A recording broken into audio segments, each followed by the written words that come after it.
P. Gorley, how's it going, man? Hope you're doing good.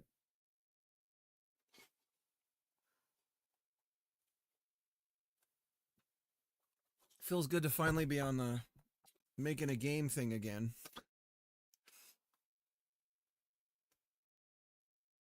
It's getting a little hairy there for a little bit.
All right, just grabbing a drink. Be ready in a second.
You too, Tom Millman.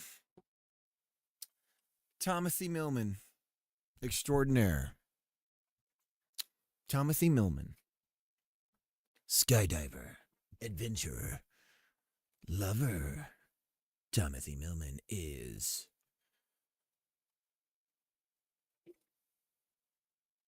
All right, so I figured out one of the problems I was having with Vim. It was connecting to the LSP twice.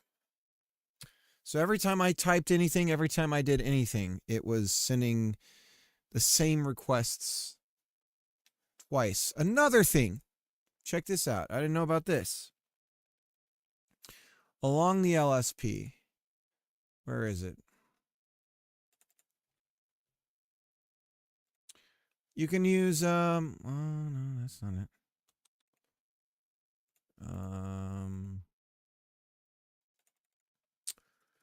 Where is it? Language server. Here we go. You can, nope, that's not it either.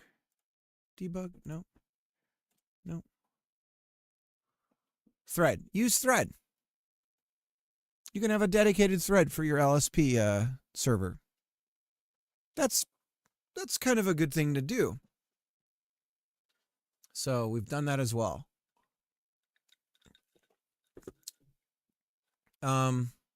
Feels like it should be a default. Anyways, good to know. Oh, I need to grab one more thing. I got to grab another controller. Wait. I have this one here. Never mind. Got one here. Bloody hell. Bloody hell, I've got one here. Ah, shit. This uses the old plug. Yep, I'll be right back. I got to grab another one.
Back. There we go. Okay.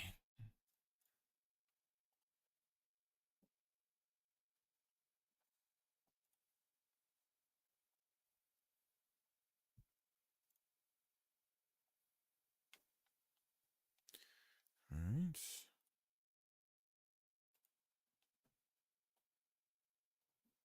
Mm-hmm. Mm-hmm.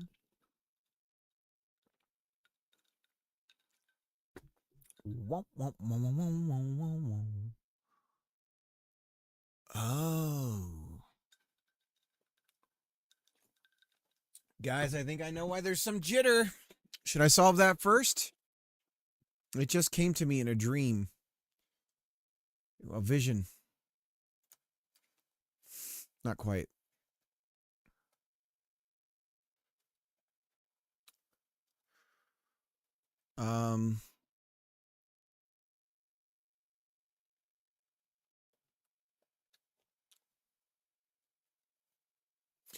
When we do the rollback, we are not updating.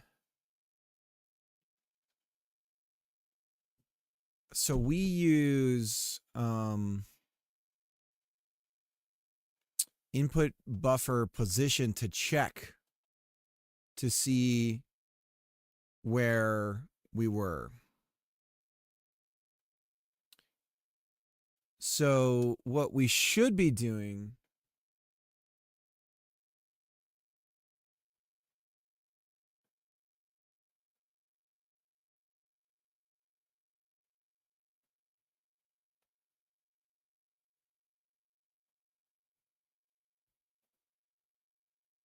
is updating the position as well when we move around. So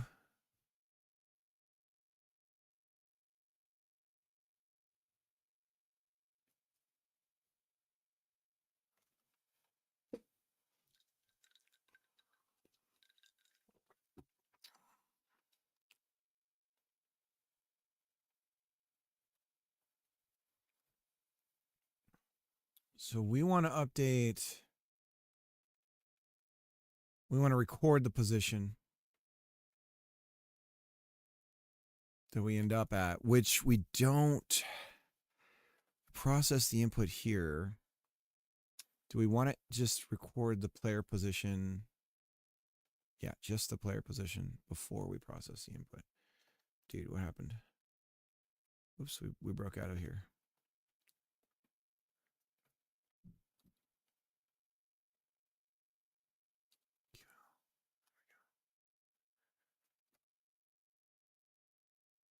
Client.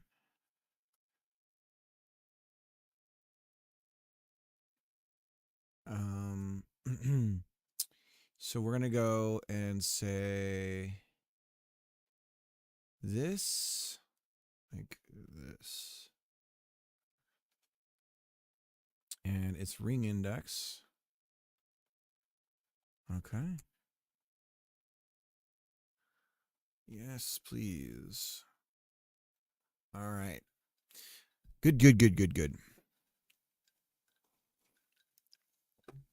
Is it possible this fixes some of our jitter?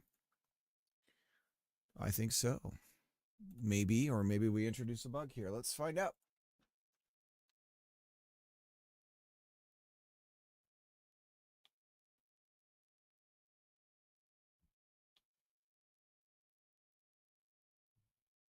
We've introduced El Buggo.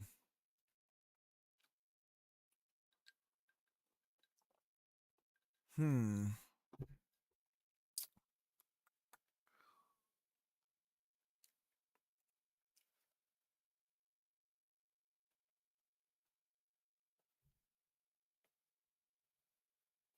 try after.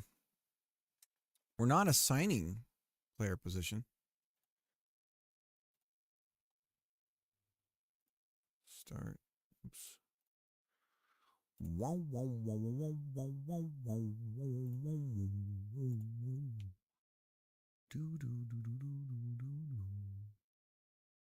Still snapping around. Still snapping around. Snap, snap, snapping on heaven's door. If we put it here, this is where I think it needs to be.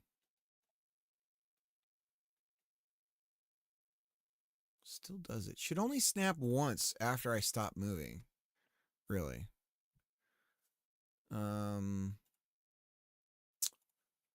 For what I think is going on.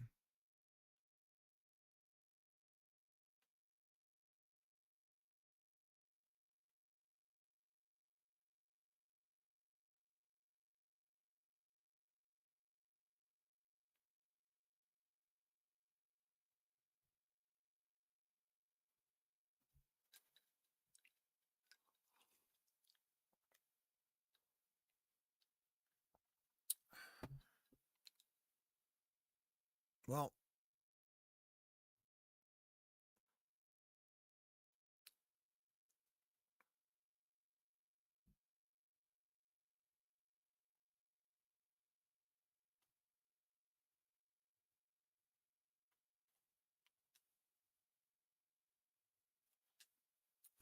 it's not looking too bad. But what we'll do is we'll leave a note here.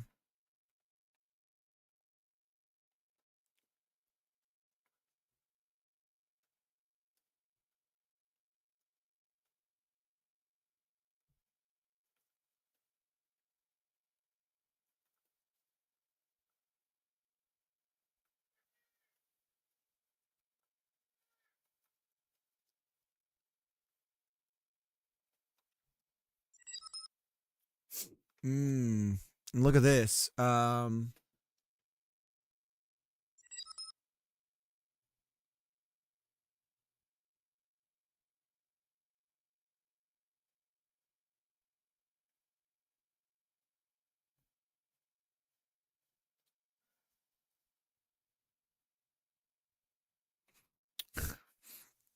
I heard this is where all the miners hang out. I brought peppermint schnapps. If you mix it with hot cocoa, you can barely taste the alcohol. Me? Oh no, none for me, thanks. Oh God. Miners, not minors.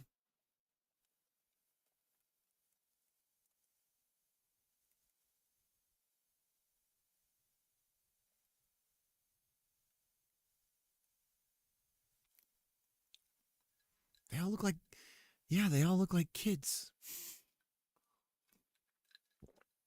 Look like a bunch of miners. All right.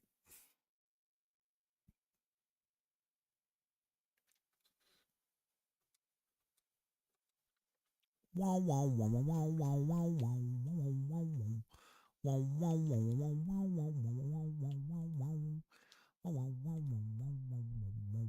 Do do boo boo boo boo. Wow, wow, wow, wow, wow. Wow, wow, wow. I have this stupid fantasy like music stuck in my head. Wow, wow, wow, wow, wow, wow, wow. Wow, wow, wow, wow, wow.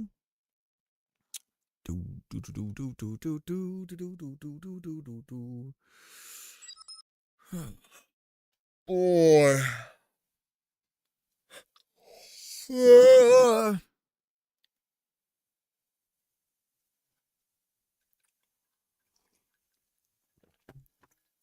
Is it time to write our own bite packing? Because it's a hell of a go back if I don't have it now.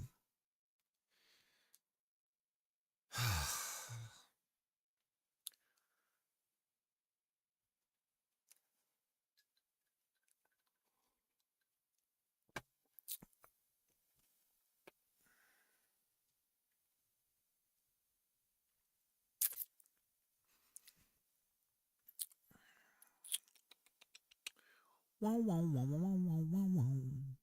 Powers of two. It's the power of two.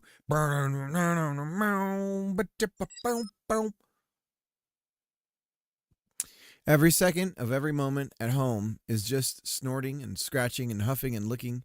And I just need 10 minutes where the pug isn't up my asshole with his love and attention. That's so funny. Yeah, Mr. Pig, he gets on top of me, places his head over my shoulder like this, and rests his grundle on my belly. And I feel his warm balls pressed against me. Um, and it's very sweet, but also just kind of.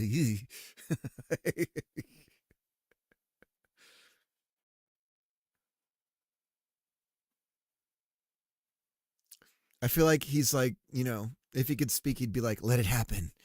Just let this happen." It's, uh,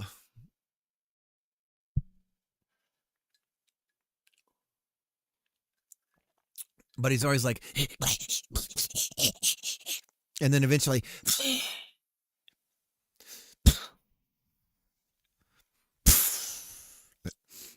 and he slowly just kind of calms himself down. He's like, "It's okay. You're with your human. Calm down. Everything's fine now."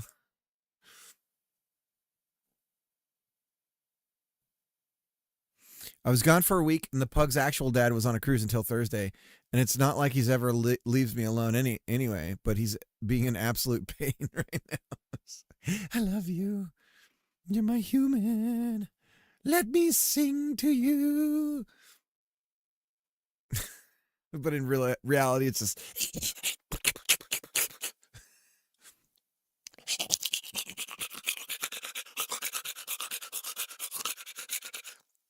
That's usually what I hear all day from Mr. Pig if he's with me.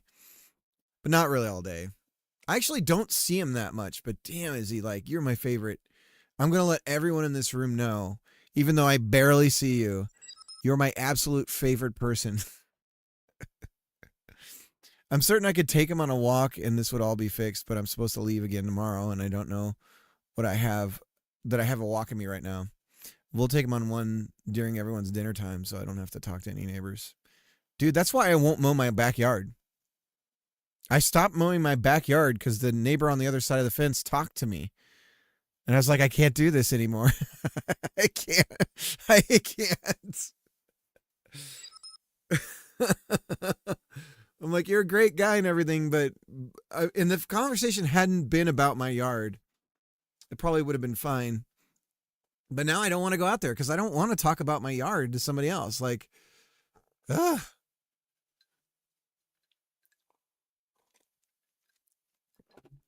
Anyways.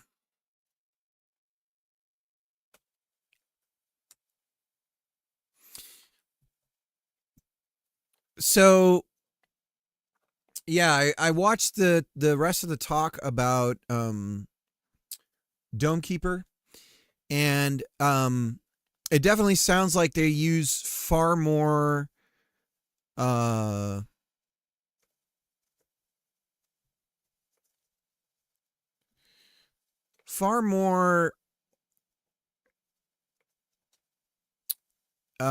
they're using a bunch of RPC calls. I'm not going to be doing that at all. Bob's walks are like a fourth of a mile. Go any further and he starts old man limping. Yeah, Mr. Pig just lays down. He's just like he does like he's in the 60s and it's Selma. And he just like he peacefully protests and just like lays down and just becomes dead weight, and I could drag him on the ground if I wanted to. So then I have to pick him up and carry him home. Young Bob used to do that on hikes. When he was done, I was just yeah, exactly. That's exactly what Mr. Pig does. He's just like, nope, I'm not doing this anymore. It's time to force change, he says.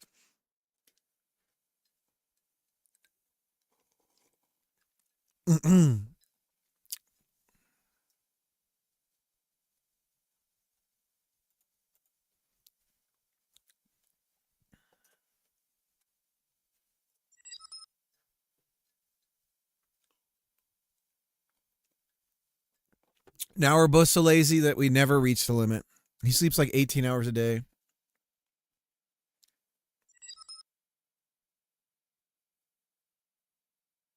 Usually, not to effing day though.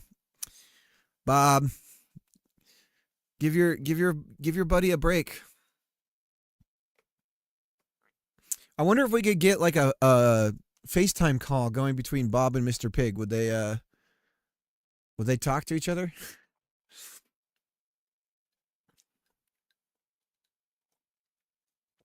I could put our iPad on ground level. Bob only cares for humans. Pure dedication, man. Genetically intertwined.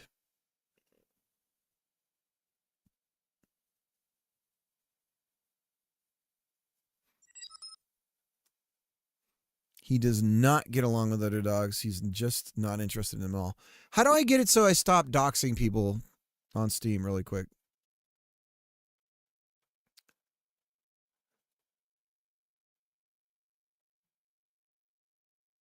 Let's see. Settings.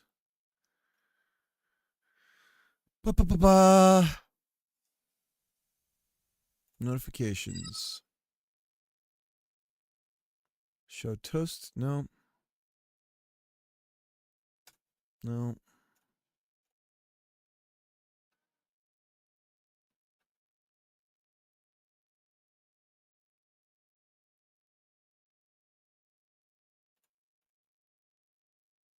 Okay. Fixed.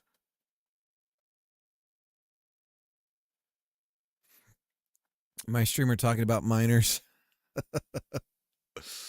We stopped going to the dog park because it was just me apologizing to people for him getting on their laps with muddy paws. Yeah, dude. Oh, man, they just don't even know about it. Mr. Pig just like, it's like, oh, I'm so happy to see you. And it's like, no, I'm wearing tan pants. Please stop. Stop. I'm wearing tan pants. Stop.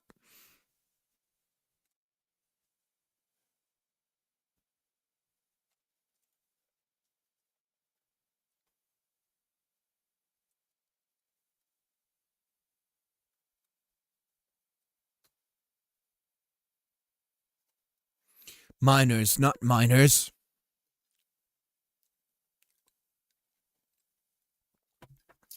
All right. What if I have something where I can just give a bool array and it just creates the bytes for me? That sounds pretty cool. Wow, wow, wow, wow, wow, wow, wow. Let's take a look at overwriting packed byte array. Now, do we overwrite packed byte array, or do we just create our own class that uses packed byte array? Let's take a look at packed byte array from the perspective of I just feel like I'm quoting Apollo 13 right now.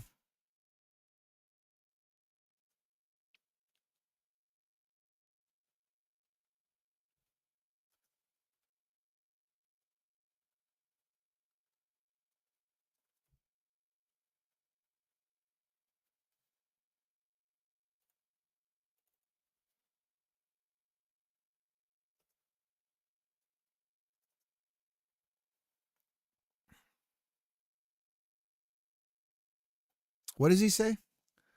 Let's look at this thing from a standpoint of status. What do we have on the game code that's good? All right. Godot packed byte array. A disappointing tool.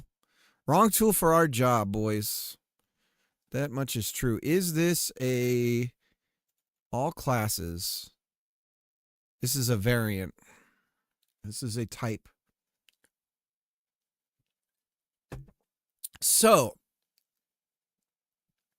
we can't override this even if we wanted to. So that answers part of our question. Wow, wow, wow, wow, wow, wow. So what's the cheapest way we could do this is with a resource. Yes. Okay, so we'll use a resource. And let's write a function because we're going to need to do this a lot. So we might as well have a damn function to do this for us. Okay, I'm going to do 1.5 to 2 hours of level blockout. And then laundry, and then an hour of video games. Dude, Greg, I do have a question for you. It has to do with names of things related to game design. Give me a second here, and I'll sketch it out for you. So I think doing that would be the most useful to get some answers. Even on a spinning hard drive, the way Linux handles that is so much cleaner than Windows. Windows is just like, hold on, I'm going to have an aneurysm right now.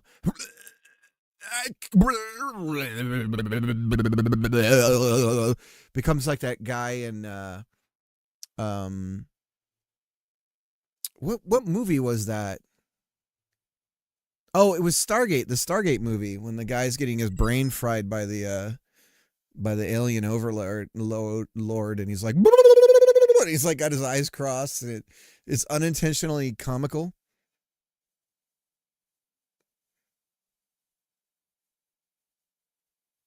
Yeah, ask your favorite mod, not your neglected one. Okay, here's the question. So right now I've got, for resources to make game worlds, from our assets, we have just like, let me show you. We just got like a block. They're all rectangular or squared shapes, okay? But I want to be able to do this. Okay?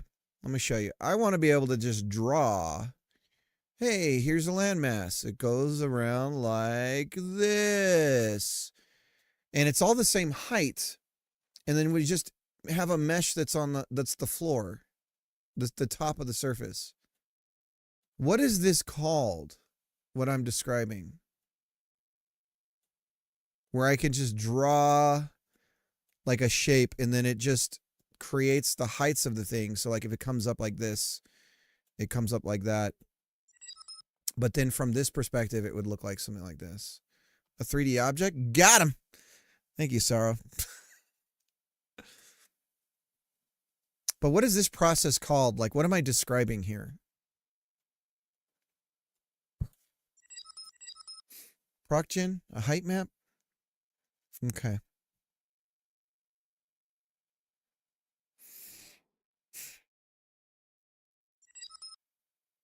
Just seems like a terrain tool. Okay. I guess what I need then is the vocabulary to know what I need to be looking up to build that thing. Usually it's a height map, but there's also just a way of converting a curve to points and then create faces, extrude those up, fill the top. Okay. And I've already done this technically. I did this in the I did this exact thing technically in the Innertube game, if you guys recall.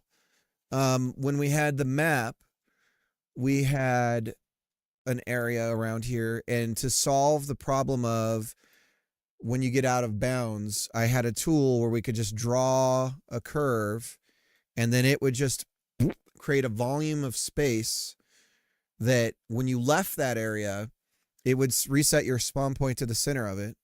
So if you left it completely and you weren't in another one, it would count down and then snap you back to that position. Like it knew you were out of bounds just by that. Okay. And so that also creates a problem of convex or concave, right? Because it does limit the kinds of, like if I'm using a tool like the Godot stuff, it creates there's a bit of a problem with how do you enclose something.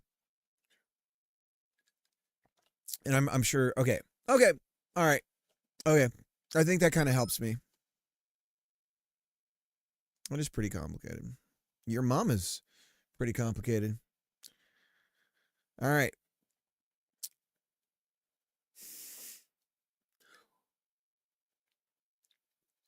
I put this little thing at the bottom of the stream about trying to reach 15K because, or 1,500 because Twitch keeps bothering me where it's like, hey, you need to set a goal, dumbass. I'm like, I don't want to. Well, you better. And I'm like, fine, I'll set one I know I can't achieve. How about that? It's like, okay, good. Are you trying to do ProcGen? No, I'm not.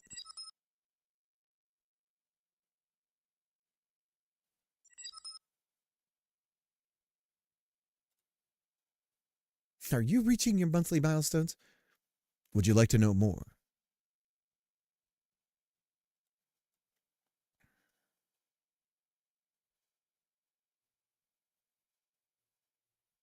No, I wouldn't do it like this. It's still going to be kind of blocky-ish.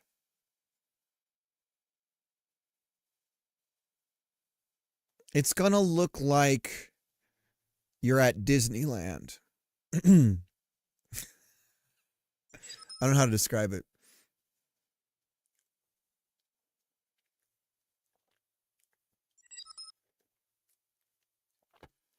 Yeah. Okay.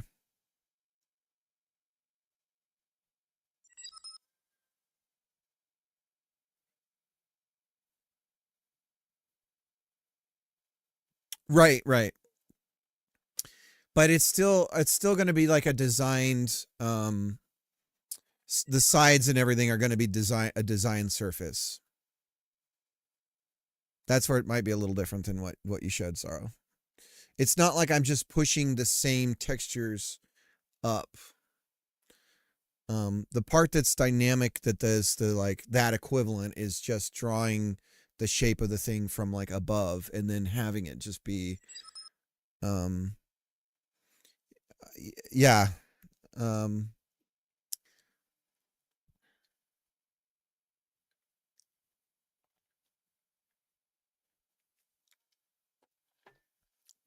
okay. All right.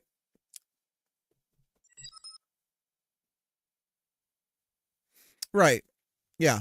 There's a very specific way I want to be able to do it. So one that has rules on texture. Yeah, exactly. It's just going to be nice for me to be able to slap some stuff out. Slap it out, mon. Slap the bass. Slap the bass, mon. Slap the bass. All right. Let's get back to work. Slap the bass, mon. Slap the bass. Slap the bass, mon.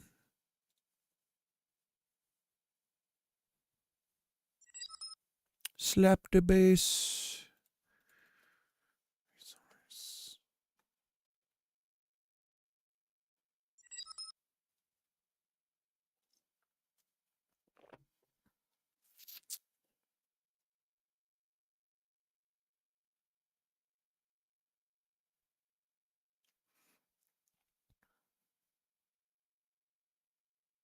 Height map ranges. Right, right.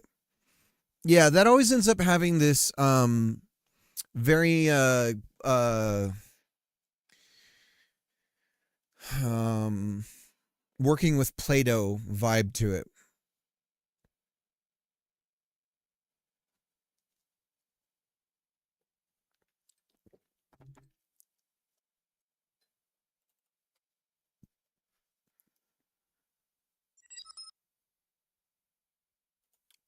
Plato was a great philosopher. I don't know, man. Have you read The Republic? It's fucking. It's like It's like Bioshock. It's like Roman Bioshock. um.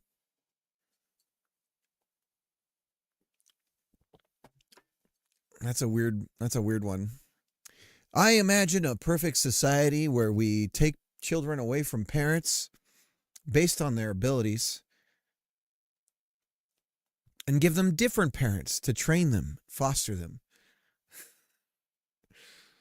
Um, all right, dude. Yes, very much so. Newer games take the slope information and overlay meshes on certain angles to hide that soft slope feeling. Sticking with something that creates geometry, you can. Yeah, yeah, yeah. Okay. Okay. Well, I'm too much of it. I know where I am mentally and capably, and so I know what I think I would be able to do that I would like how it would look from a tech standpoint. All right, let's get back to work here. We're gonna go.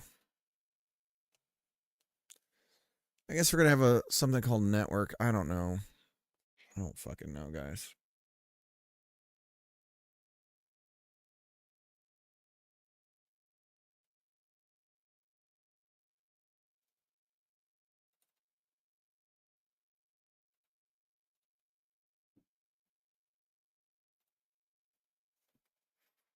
Packet.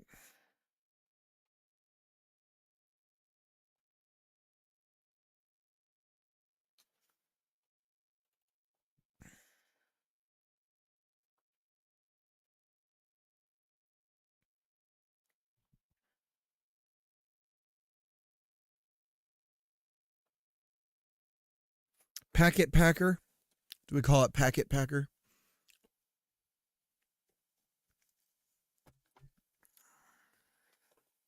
Packet byte.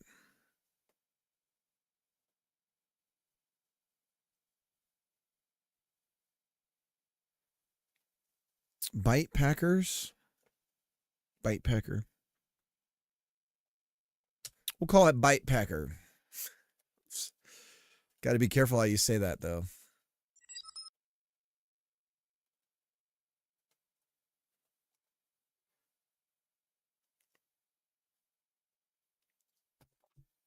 It's a good time to mention that Unreal has geometry generation built in.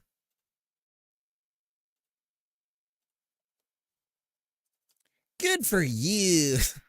I'm totally kidding. It only does everything.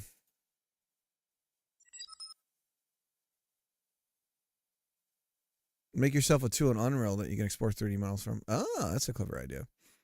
That's what I'm always talking about Godot is like, oh, you could use it for tooling. Dude, what is with Reddit's obsession of showing you things you don't want to see? It fuels me.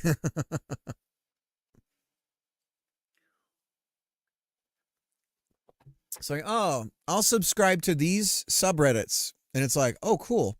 You know what I'm going to show on your homepage? Never anything from any of those subreddits. Have you seen this one? Have you seen this subreddit? And it's like, top character tropes. That's one that I got forever until I figured out how to mute subreddits. But the problem with muting subreddits on Reddit is that you have to go into the subreddit. And then Reddit goes, oh, you must like this. And then you mute the subreddit, and it's like, well, you muted that one, but you were there. So you must want to see more of that. So let me suggest these other ones that have nothing to do with anything you fucking care about.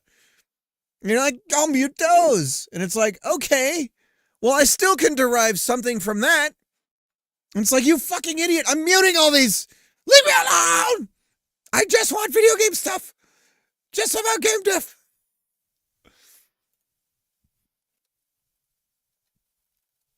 Does that happen to anybody else?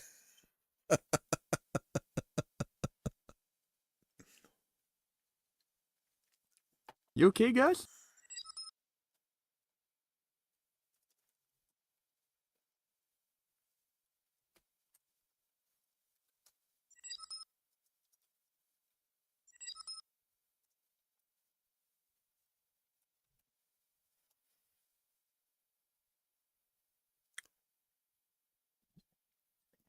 It's probably what I have to do. God, it's awful.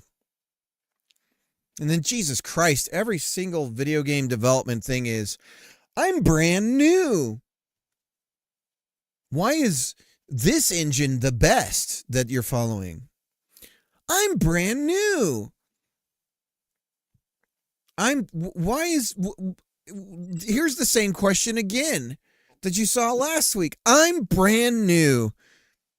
It's like, oh, God. I quit my wife and divorced my job to release this game. Right now, it's like, look at how many wish lists my game got. Oh, look at me. Look at all the wish lists my game got. Oh, it's like, okay, cool, dude. Look at all the wish lists I got. Look at how successful my game was. Ask me anything. My game was super successful. Ask me anything. And then you ask them, like, oh, XYZ, and they're like, blah, blah. They give like a 2-word response. It's like, well, fucking thanks, dude. Yeah. See, I was kind and I asked a straightforward question and just ask me anything. And you're like, blah, blah. Oh, I just blah, blah, blah.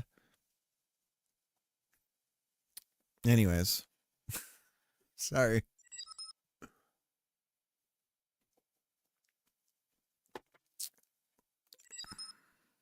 They know it's pure marketing. They don't care about hiding it.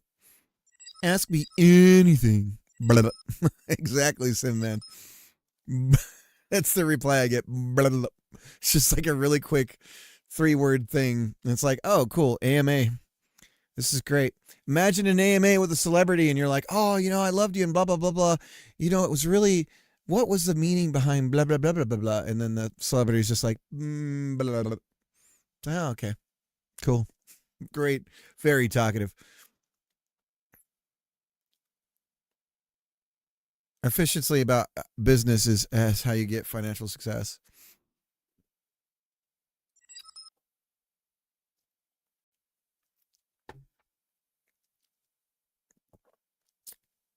Oh, I don't ask the people who are bragging about wish lists. I don't even click on them. It just happens like every week. I mean, you're supposed to. You're technically not supposed to promote generally on most of that shit, right? So they do it, and then it's like somebody has to ask the question, Where's the game?" And then they'll reply to that, hoping that the whole thing doesn't get taken down. They're trying to market, but I think some of it's just bullshit. I think some people will troll with it. Anyways, all right. So how do we keep track if we're going to pack our own bytes? If we're going to build a tool for packing our own bytes?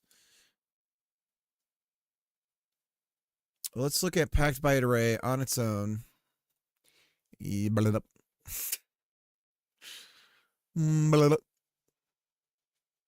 Our game was so successful. Look at my game.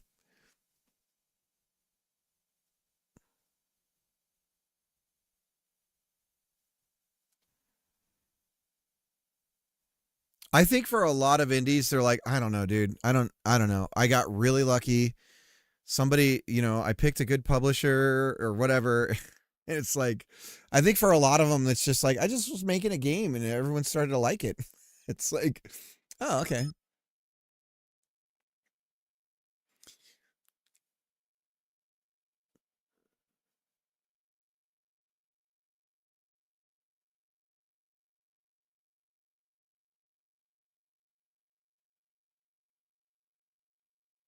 Dude, I just had a thought for Little Doctor's game.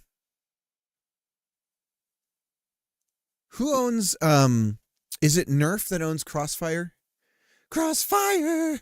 Crossfire! You get caught up in Who owns Crossfire? Milton Bradley. I wonder if he could get the Crossfire. It's not quite his game's not like Crossfire though. Yeah, fast release, chances to win the lottery. Go, go, go, go. Yeah. People treat game releases like lottery tickets. Like the more you do, the chance. Maybe they're right. I don't know.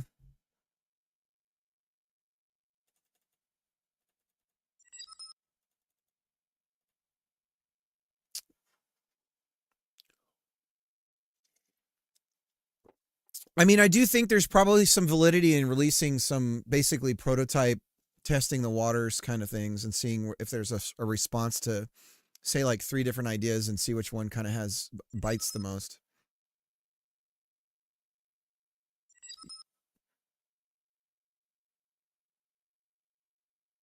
Yeah.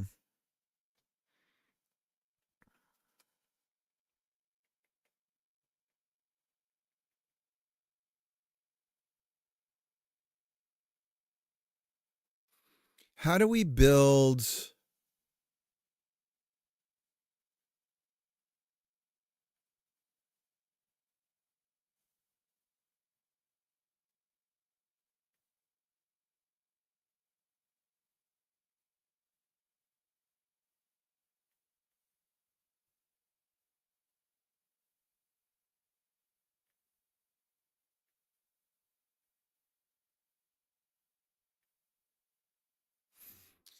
We need to bit shift,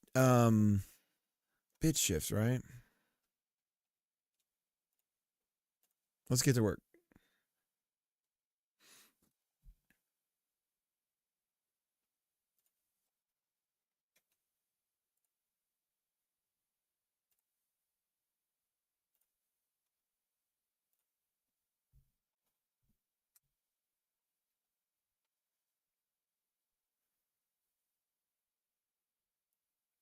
Let's look at bit shifting.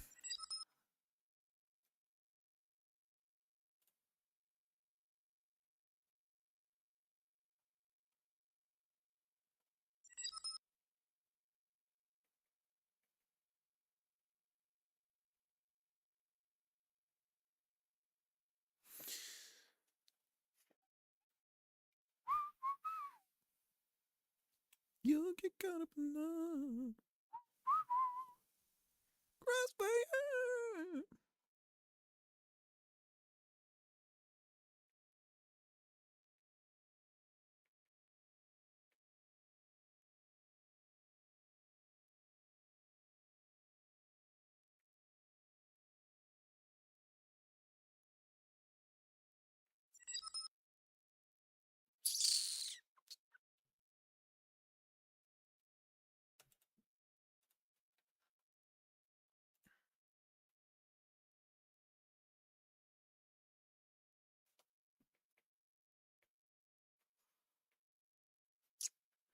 So if we shift from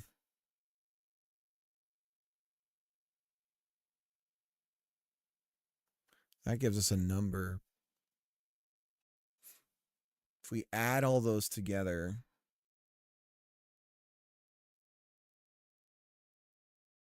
can we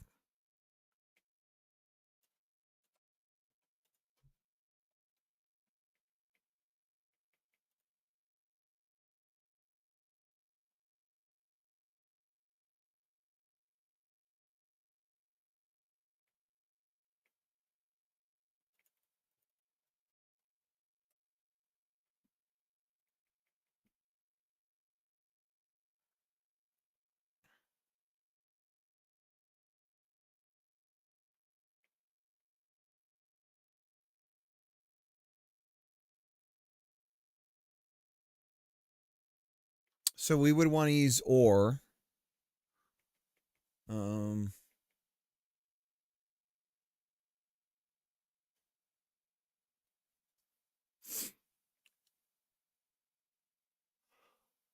You can.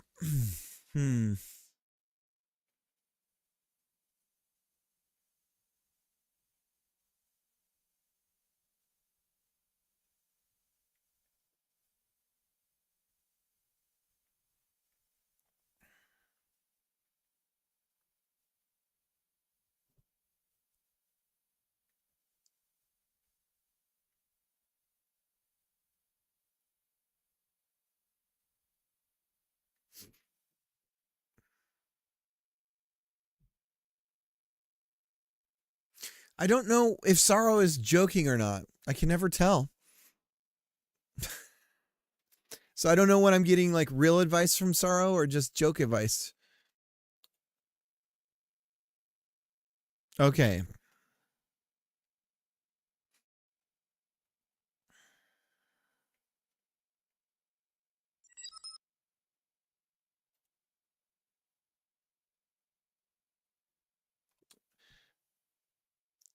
I will say if we knew the secret though, wouldn't we be successful? Like super successful? And we could just replicate it every time? Fiera, how's it going? Should I play your game?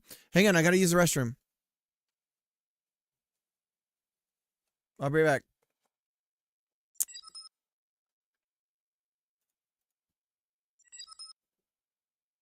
Oh, I'm also streaming. Oh, okay. I don't want to take over your stream. I'll be right back. Hope you're doing good.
All right, we're back.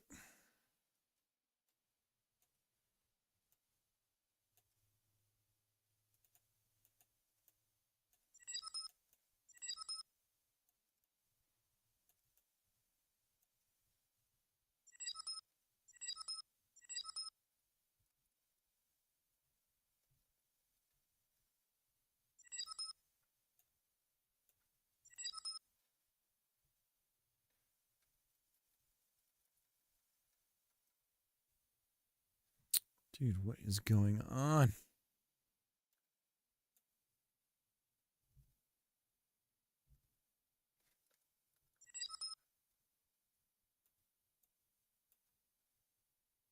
I can't get the fudging things to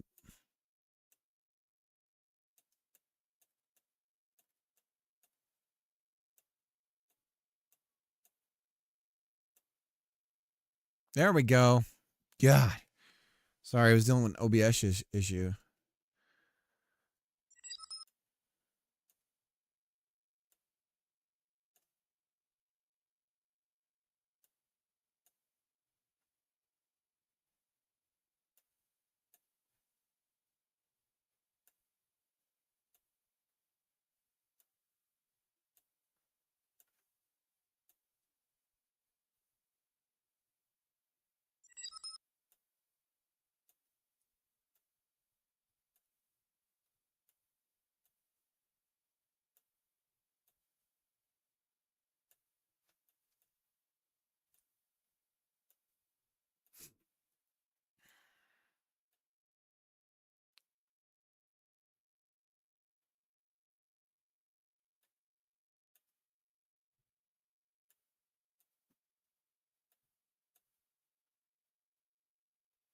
It's all screwed up. Cross stream pollination. Rig, what's up? I'm taking a break from deving. Yeah, I doing the. We could try to do that. I haven't done it from this machine. I don't know how it's gonna work. But yeah, if you want to try that, I don't know, or give me like 30 minutes for a new build. Okay, we could do that.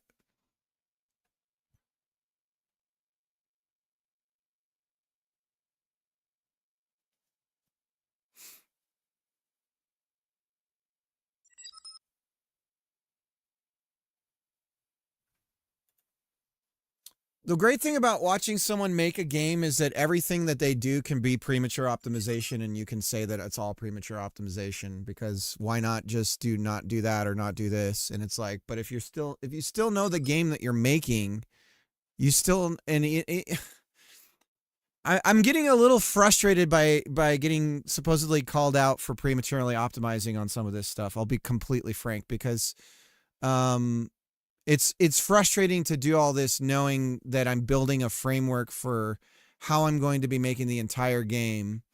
The netcode is completely connected to that, and that if I MVP everything, first of all, I'm in my I don't know, guys. I don't know how I feel on all that. I'll just be totally frank. I don't know that premature optimization is the root of all evil. Blah blah blah blah blah. Soliloquy and turn of phrase is not an argument. I don't know.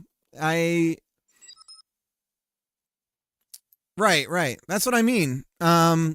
Famous quote about computing that's actually misunderstood and usually does not apply to the thing the person's talking about. And that, I mean, the original quote was talking about going from C to C++, or something along those lines, or from C++ to C, or was it C to assembly? That was what it was about. So, like, do we always go with the high level language then? You know what I mean? I think the spirit of it is completely different than the way that it's applied to people. Right now, I have a problem. It's a problem that I can't get past until I get past it. I can't not prematurely optimize this, because I'm not prematurely optimizing anything. I'm trying to solve the problem in front of me. That's all. You know what I mean? So, but I think that if you watch anyone making something, it's easy to. I'm not saying that your advice isn't valuable or anything like that. Sorry, I'm not saying that at all. But I do think that, I don't know. I think when you stream stuff, like if I did a lot of this offline and then I just showed it to you guys, like it magically came from nothing, the impression would be different than watching me go through the process of doing it. And so I think that part of showing how the sausage is made is you get this, especially when you stream, in a way, chat can kind of become like almost like a psychosis for the streamer.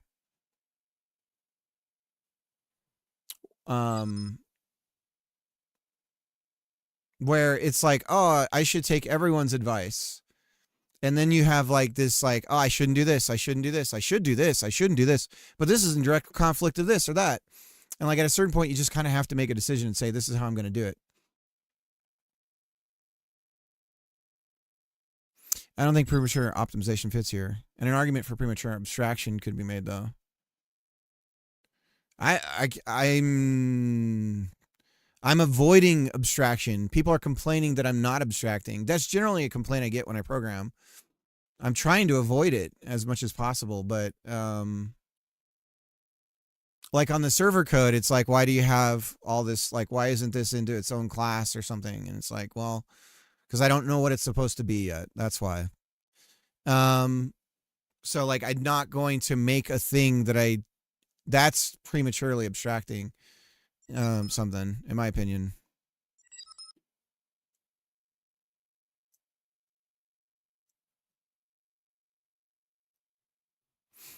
But at the same time, for instance, with the netcode stuff, I have to separate things out way more than if I was just making a regular game.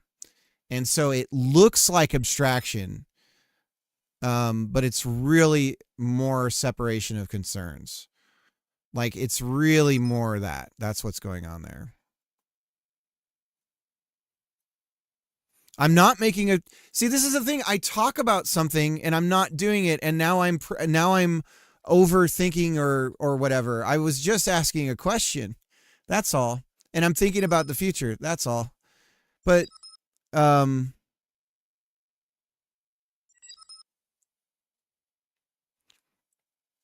literally I didn't even ask to... I'm not the one talking about a proc slope system.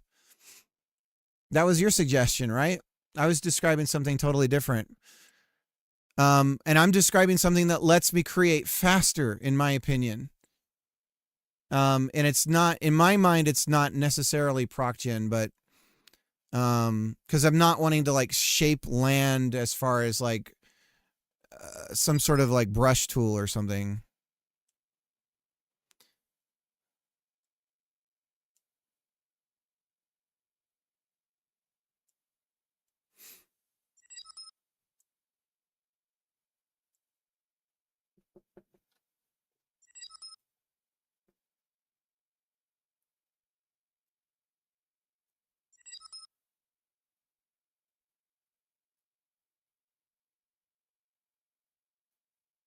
I haven't created it though. I'm not creating it, Sorrow.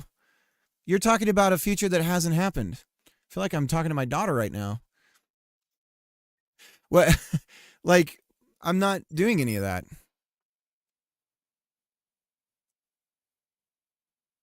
And the reason why I'm doing mining is just to get some systems in place that I need for everything else.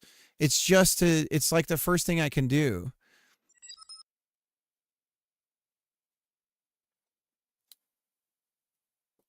Anyways.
I've said it several times what I'm doing today then. So I don't know if you can't answer that, then maybe not.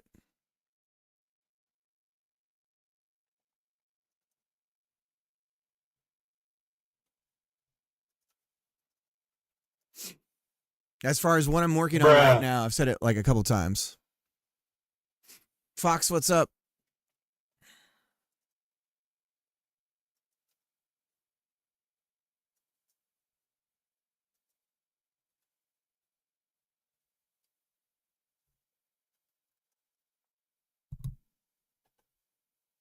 You okay, guys?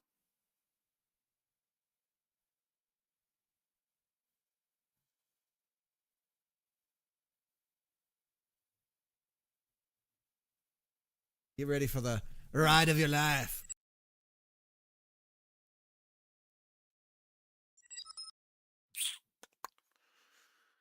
Hmm.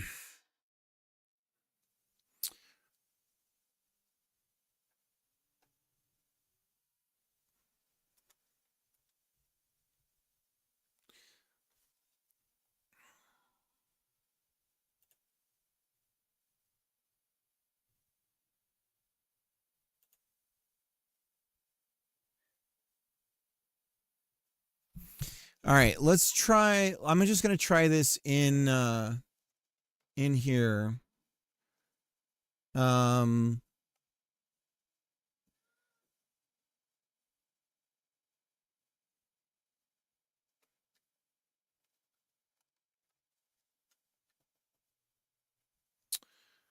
me do this. We're just gonna create a fictional array.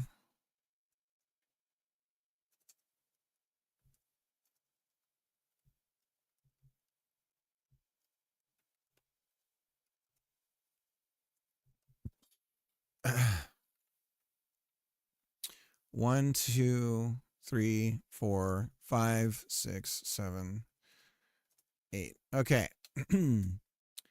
So this would be what? This number, it should equal the number, once I do this, it should equal the number 0, 1, 2,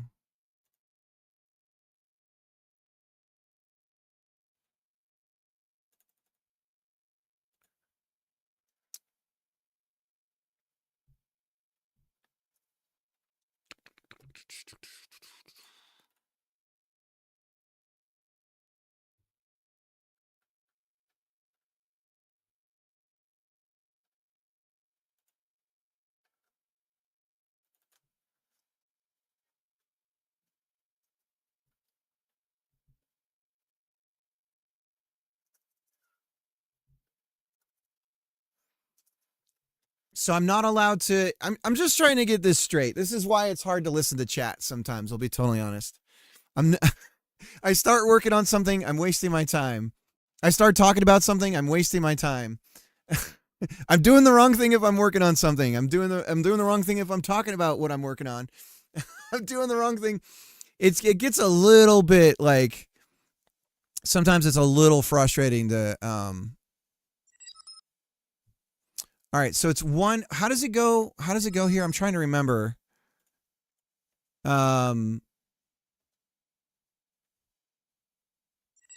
Yeah. No, that would be a waste of time. I'm trying to remember binary arithmetic here. My brain is like Stanford University. We'll go here. Okay, here we go. No. Give me the goddamn, this is good. Could you load this up, please? I'm just trying to remember the start is, it's 1 and then 2. Okay, yeah, 1, 2. Okay, so then, okay. Sorry, guys. My brain was like, couldn't remember. So 1, 2. So that's 2, 4.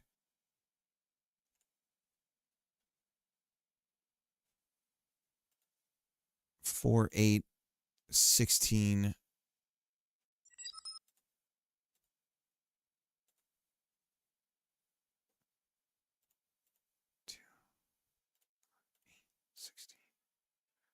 32, 40. So this is 34, 64. So we should be getting 98. is our number. Is that right? So we're looking for 98. So now we're going to for loop mine status. Value is a bool. So what I'm trying to do in mine status.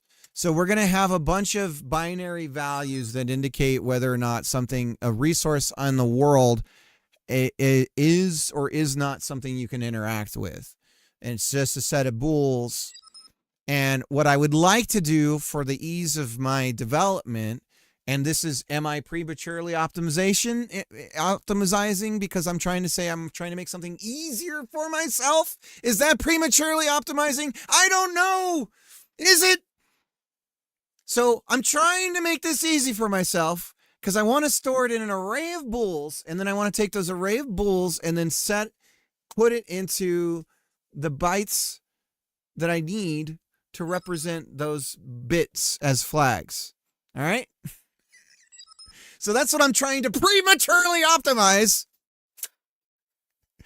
Ah! I'm sorry. No, I'm totally not picking on you, Sarah.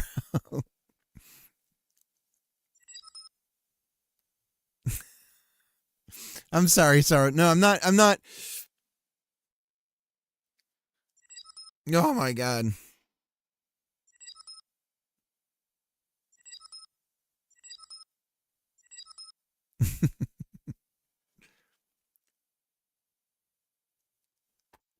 You know what's funny is I am dedicated to making this game. I'm finally focused on making it. I know what it is I want to make, and everyone's like, and now comes it's like, no, you guys have been watching me so long. Trust me on this one. Anyways. So what we're going to try and do, and this is all bit masking and operations and shit I've never done before. So we're going to try and have an integer value that then is representative of what we need to be able to send in our packed bytes in order to have this be what we need it to be. So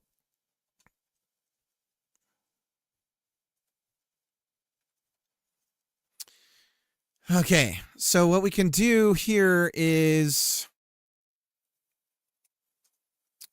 we're going to try, I think we OR it. So what we do is we say mine int equals.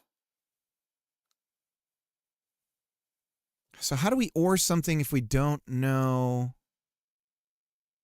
We say mine int OR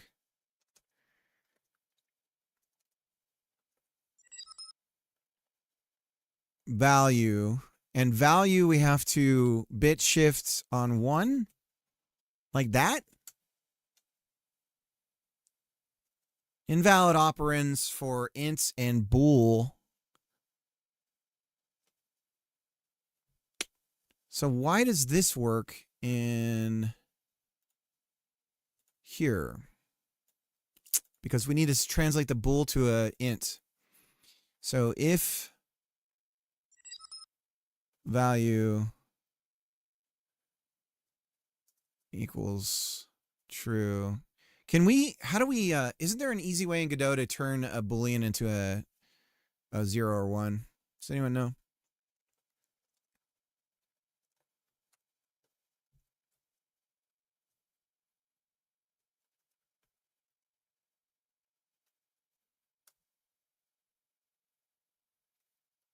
So we say current int value equals 0. If it's true, we say current int value equals 1. Then we go like this, and we say current int value.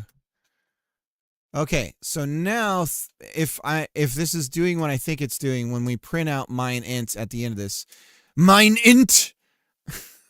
Oh God, that doesn't sound good. Print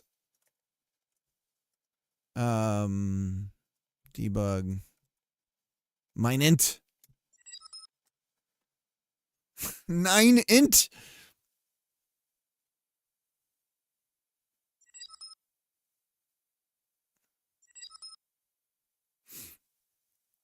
Current value int bool value. There we go.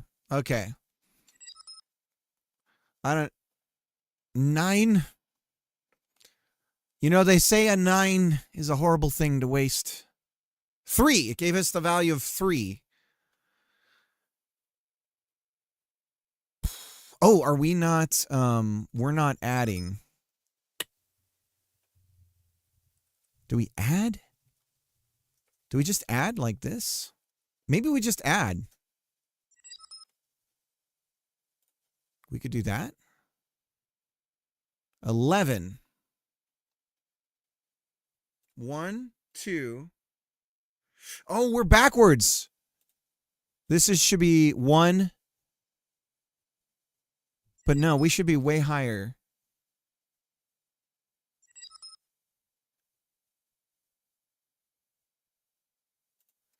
Let's confirm we start out at 0. Let's print current mine int.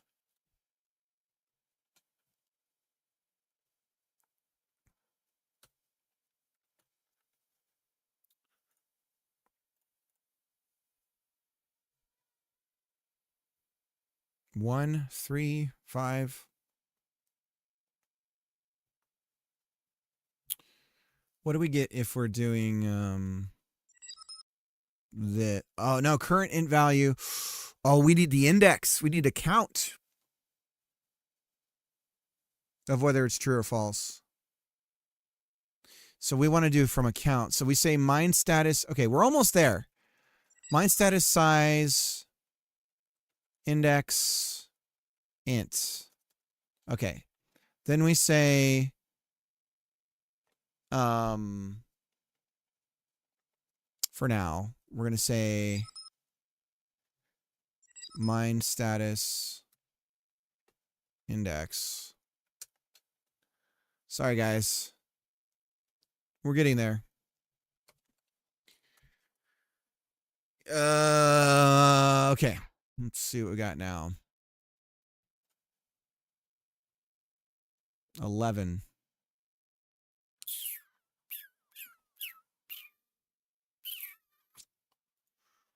And what are we doing wrong now? Index current value, current value. Okay, so we need a count. It's index. So current value, so it's either 0 or our index. So index. But we only if it's true do we want to do this.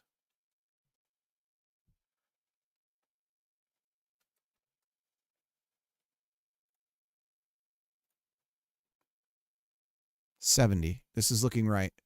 Okay, let's look. 1, 2. So we're at 2 plus 4 is 6. 8. 16. 32. 64 plus 6 is what? 64 plus 6 is what, ladies and gentlemen? It is 70. And we have 70. Okay, we did it. Okay. So now we have a way of taking an array and smashing it into an integer that. So the question is, can we do this in a fixed way? How do we do this in a way where we have like some guarantees here? Oh God. All right, I got to go pee. Thanks for letting me blow some steam off on you. Sorrow's like, I'm like the bigger girl holding up the little girl. That's what happened there. And I feel really bad, Sorrow. The relationship between the streamer in person and chat can be really inversed. And the good thing that I have going on with my chat and everybody in it is that nobody, like, I'll get frustrated with somebody in chat. Nobody else gangs up on them because they know that person's probably more right than I am. I don't know, but luckily nobody like hounds that person. I'll know if that starts happening that I need to change something, because I think that a lot of, like, you look at these really big streamers where they'll just get their mob to come after people or whatever, and that's totally not what we're about. except for Olex. I almost timed out Olex once, but I spared him because he was outright. I don't think people realized he was trolling them, and I was like, I think I might have to time him out.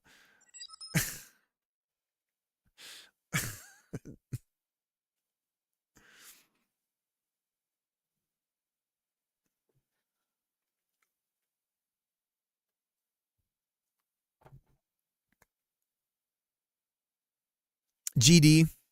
Yeah. Gosh darn. Sounds like a Christian cursing. Like some pastor who slammed his finger with a hammer. GD hammer.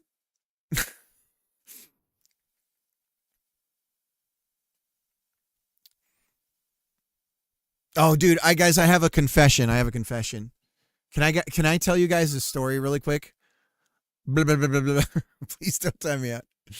I have a confession. When I was in high school, I had a crush on this girl, and I'd go to her house every day after school. It wasn't like I was stalking her. It was just like she invited me, and I think she knew what was going on, and she was just stringing me along.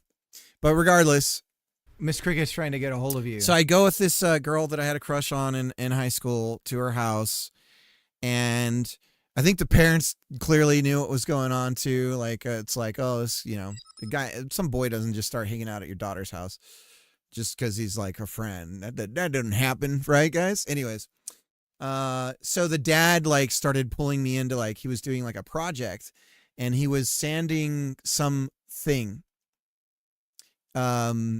And he wanted me to start to take over on it.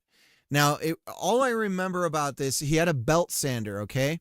So belt sander is this little handheld thing that you hold on to, and it feeds a belt of sandpaper around, right? And the thing that he was needing me to sand was it had a right angle on it that he was trying to like soften and round out, okay? So he goes into the house while he has me working on this thing. And I'm sanding, and then it slips. It pulls out from under me, okay? And the belt of sandpaper peels away, and the soft rubber that's underneath it that holds the sandpaper in place gets just torn the hell up. And I'm super poor. I come from a family with zero money. We have no money. And I'm like, oh my God, how much is this going to cost? And so I made a split-second decision. Don't judge me, please. But I put the sandpaper back over the rubber part, and just like was like, okay, well, I'm done. And then on the hope that the next time the dad comes on to use it, that it like falls apart on him and he thinks he broke it or something. The like typical "what'd you do" thing, where you fix something just enough and then have someone else use it so that they break it and you go, "What'd you do?" But yeah, I have that's a guilty conscience thing that's been with me for years. That's what I hold on to. So judge me. But yeah, that's a true story.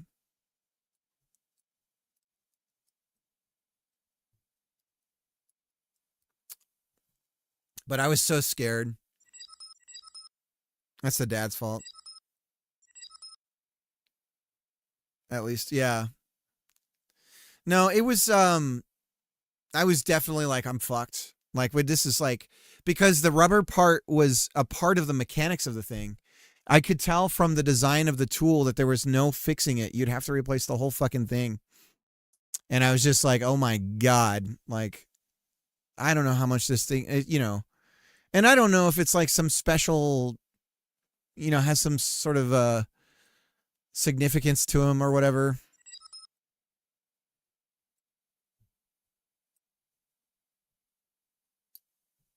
But anyways, I'm sorry, Sorrow.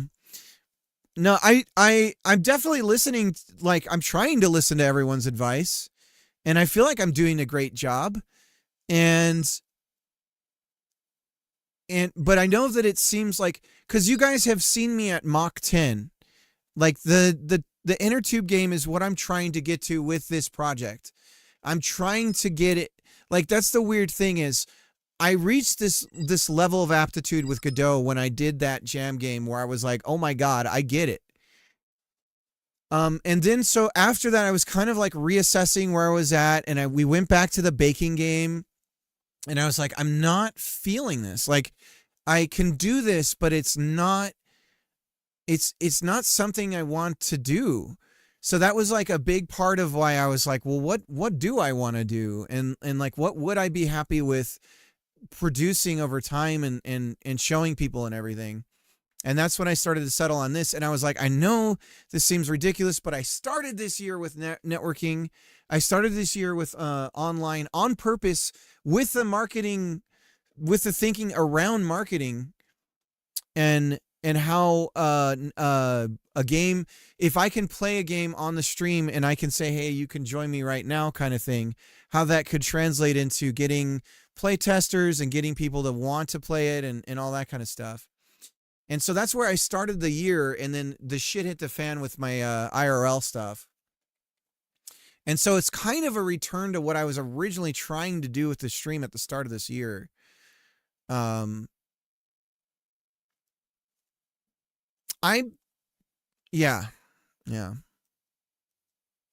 Opinions are meant to be considered, listened, they're thrown away.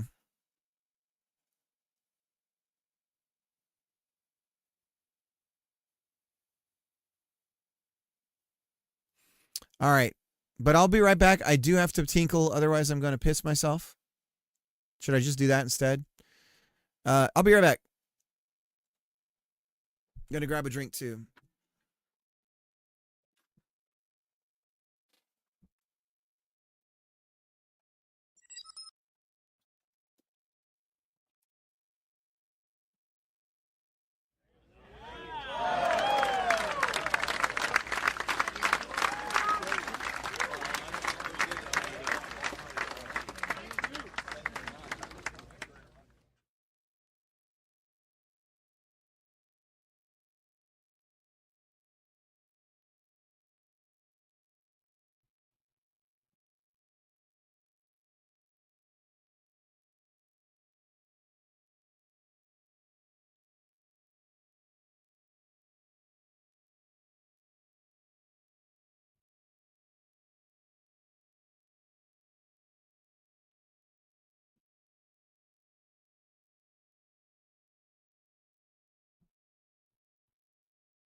He's gone pro with peeing.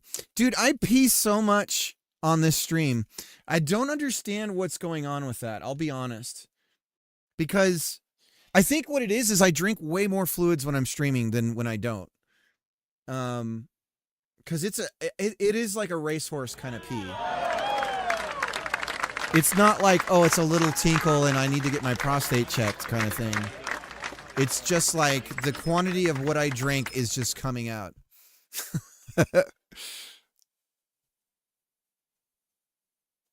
Think of how many times I just sit here and pee myself just to hide it. We do need should I make I think we should spend some time to make a piss counter. Prostate.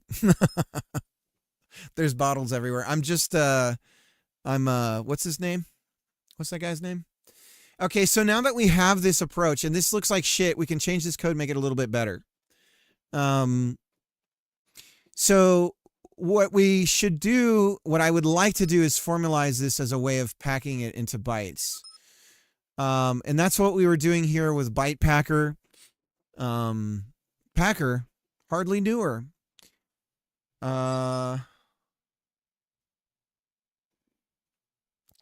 I wore a diaper as an experiment one day.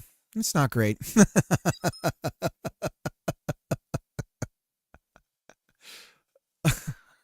For being able to piss while you're streaming, or just for funs?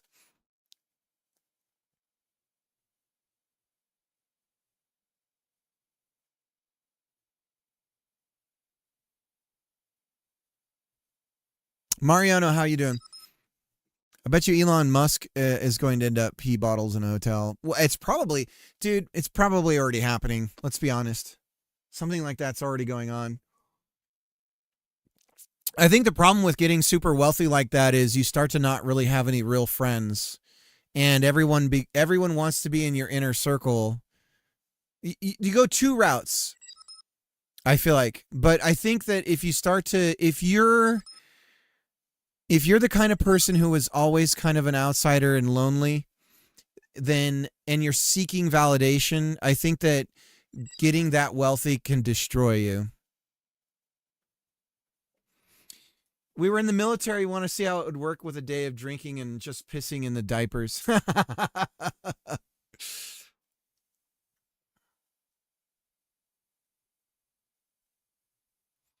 No, Pack Biterate doesn't do what I want to be able to do.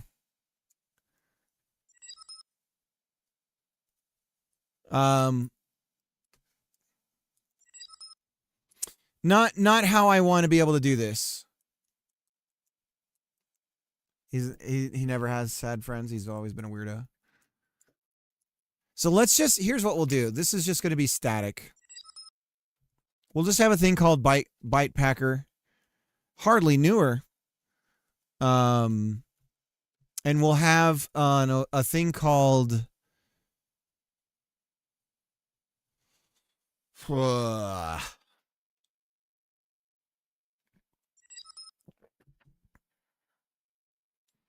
Musk has never had friends. He's always been a weirdo. No, I feel like I'm a weirdo. Dude, there's this weird thing that happens when you get old where you just don't make any new friends. Unless you're my mom. My mom made friends everywhere she went. But I don't know. Like I was thinking about it. I'm like, man, since I've moved here, I've made 0 real friendships. The one that I thought I was developing, he started getting really like passive aggressively rude and mean to me. So I was like, well, I'm not, you know what? I don't have to hang out with you. So bye. How about parasocial friends? I don't think I don't know.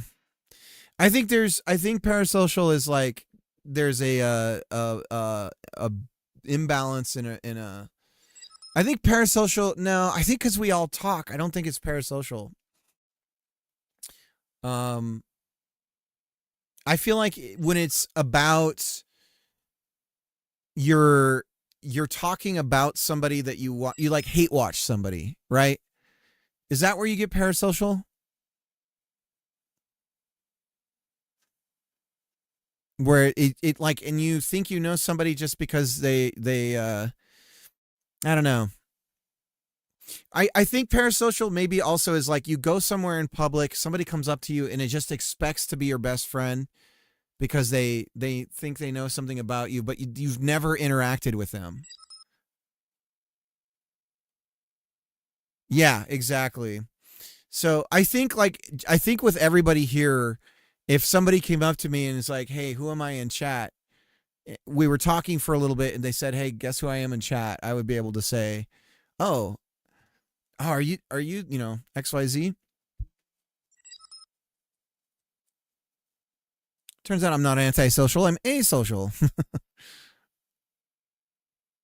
I don't have people I actively search to hang out with, but I go to events and yeah. I mean, that's where I'm at in life.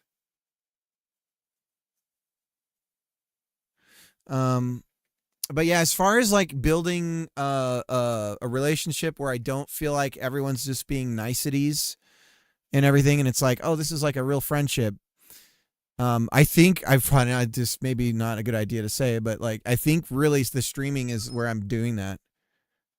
And in real life, I'm finding that everyone has this wall that's just sort of put up, and I think there's a lot of prejudging going on, and status and class plays a big role in everything. Where I live in the area, if I say I live in XYZ, it's like I'm off the list.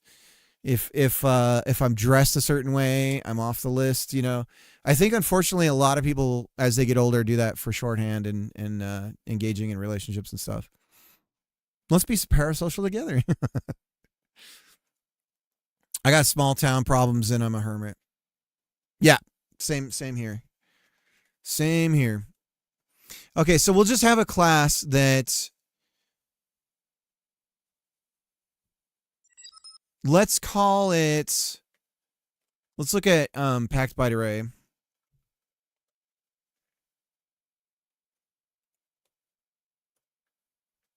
Again. I've been a little frustrated with Packed by Array, I'm not going to lie. But it's fine. We're fine. So we have these. So we're going to say we're going to borrow these four.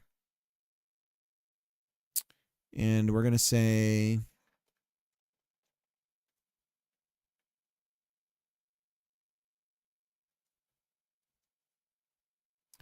encode bool array to U8. That's what we'll call it.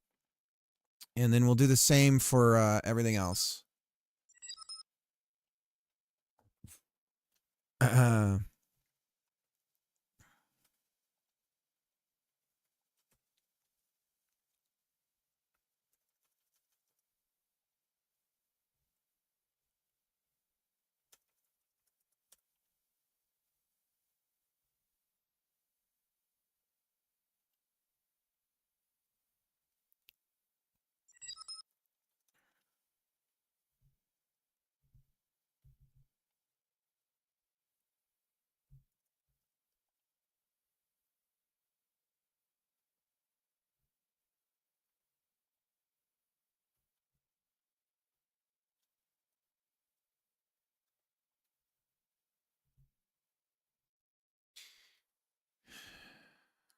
But I think the other thing too, Sorrow, is sometimes I'm just really weak skinned.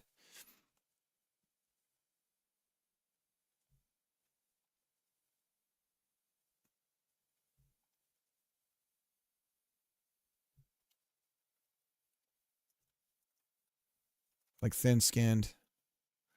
But I guess it depends on the thing. Sometimes I'm not. I definitely in my life when I've been tried to like fight or flight, do I fight or flight? I definitely generally fight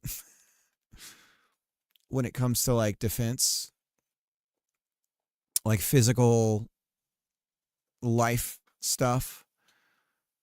But then when it comes to like slight criticism, I'm like, fuck you.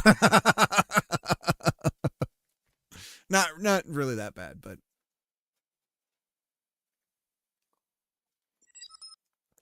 actually not at all. Actually, the times that somebody has like literally criticized me to my face, I take it pretty hard and I self-reflect. I go into immediate like turtle mode and I just get really self-reflective and kind of internally, my internal monologue goes complete sorrow and sadness and like apologetic and that kind of shit. So we're just gonna have something called array, which that's a reserved word. So bool array, we'll call it, and it's just an array of bool. And then what we're gonna do on all these is we have that function. How loose is your goose?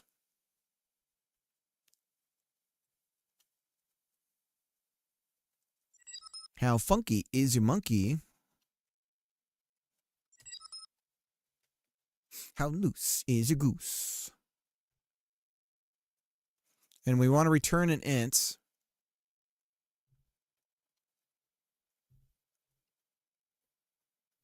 So what I'm building here is a tool for us to be able to, and these need to be static. A tool for what we want is, because I'm going to be doing this a lot, is we're going to have things that are bool arrays that we want to encode in our sim packet, the simulation packet. And so for the simulation packets, there's a lot of things that state. It's either on or off. And so we want to be able to just send it a bool array, or take a bool array, give a bool array, and then get what we need to have it be the right kinds of bytes, so that when we get it on the other side, we can decode it and so on.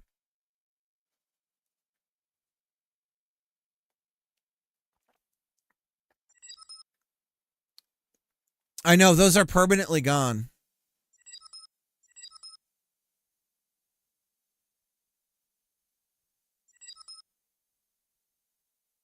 Generally comes from a piece of wanting you. No, I completely understand that. I believe that everyone here that says things to me and interacts with me wants me to be successful. It is hard with, and I'll tell you this too. I watch so many video games. I watch tons of YouTube videos, devlogs, people saying I launched my game, it totally bombed and shit. And I will say, for this game idea, the biggest problem is the multiplayer. That's why I'm so focused on a solid foundation for it, because if it's shit, no one's going to want to even spread word about it. And it's also this huge barrier to entry for critical mass to get it to work.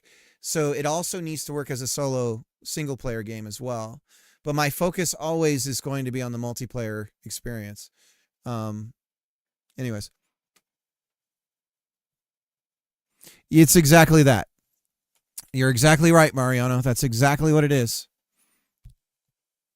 And then there's a function that I'm going to run through to make it into an integer that we'll use,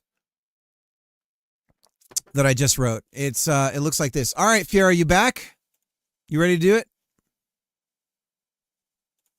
So this is the function, or this is the code that I wrote to turn it into an integer. And so we're going to have a function that we call, that's private but also static. I don't know what to call it yet. Thing. Okay.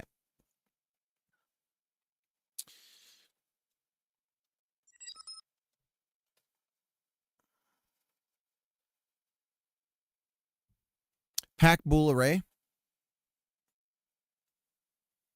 Is that what we should call it? Is there a pack bool in code?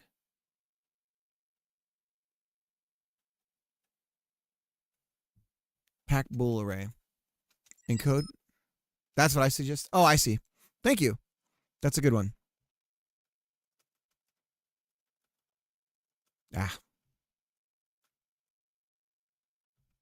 Give me just a second, Fiera. Let me make sure your game's updating for me. We're going to be playing Fiera's game. Hang on a second. Let me grab it over here, full screen. I'm so ashamed of having... how do I force it to update, dude?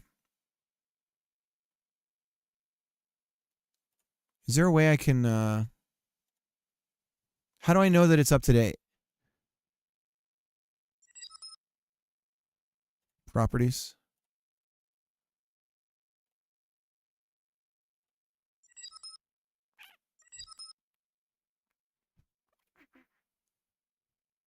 December 5th.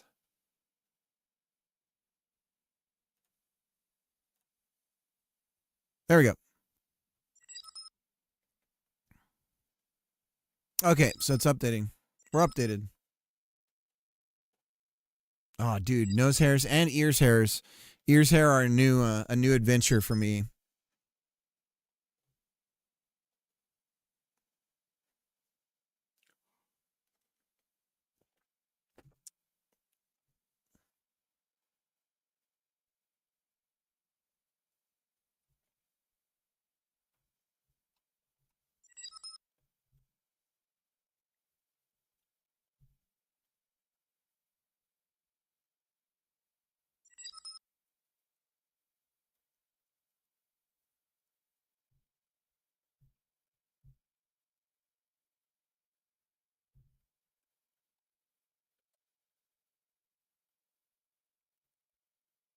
Okay, and this can be rewritten. This is shit, and it's not quite right yet.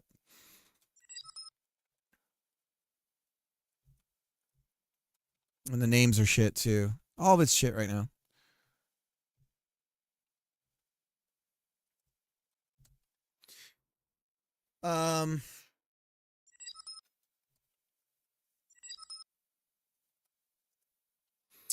And instead of we'll just say value.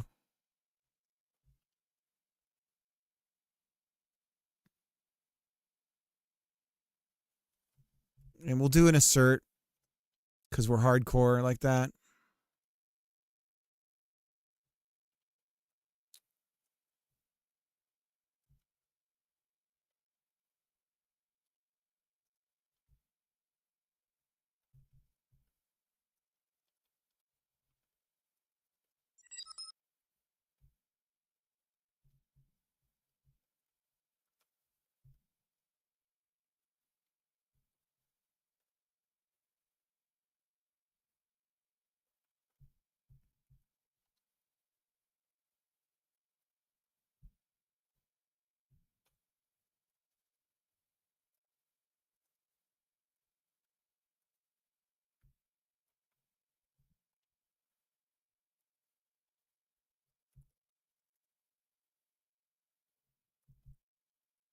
Okay. So array size is blank and should be the number. Okay, so then we just do this for everything else.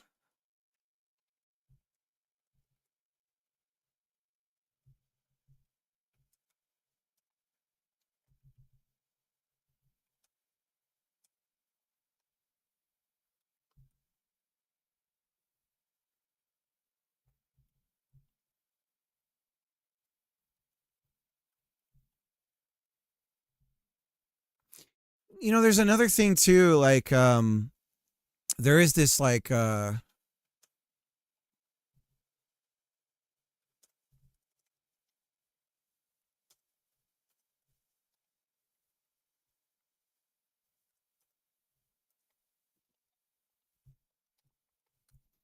this like kind of decompression thing that I do when I stream sometimes too, where I'm really, and it is because I don't have a social outlet. I have to say it. And that's what makes it this weird relationship sometimes, where sometimes it is a matter of me being able to blow off some steam because I don't have an outlet. And that's not me when I'm like getting angry or whatever. It's not, that's what I'm talking about specifically, but just being able to kind of chat with some people that are ilk, that are like of my kind, my bros, my internet bros. Not only when bool is true, so it should always shift. So that means I don't need to check the condition. We can say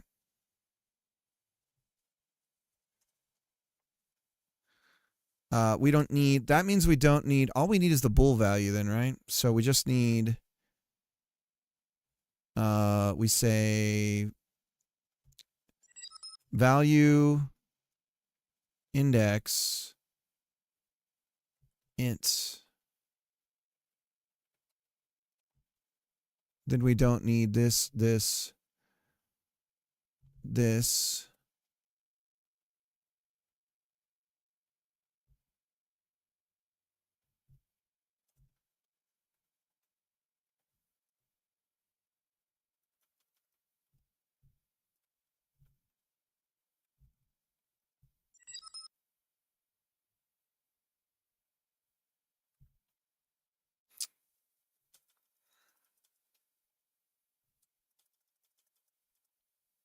Like that.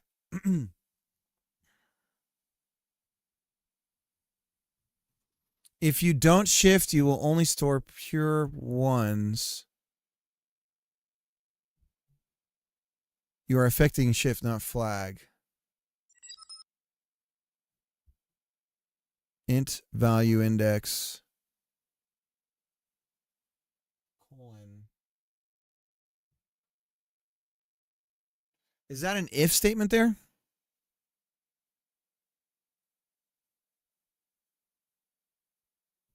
Semicolon.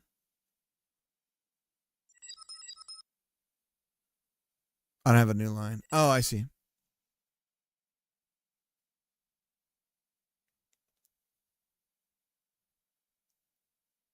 Mine.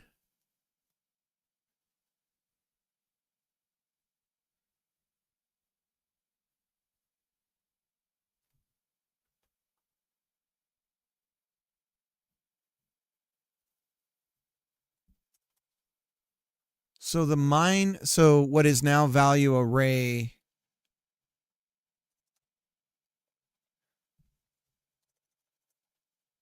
and this should be after the for loop, like this.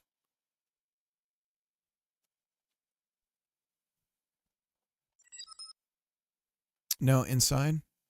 So that I'm not understanding. So this is let's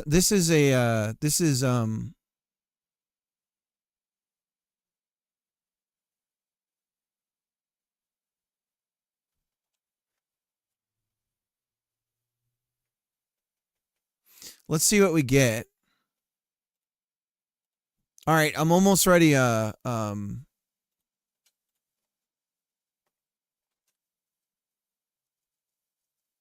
Almost ready for Fiera.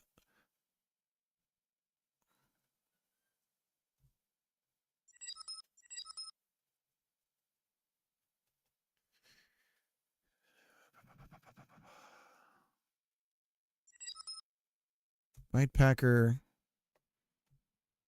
Encode array to U8. Mine status. And it should be 70. Before changing flag. Shift before changing flag. Maybe before. Yeah, that sounds right. Because otherwise we're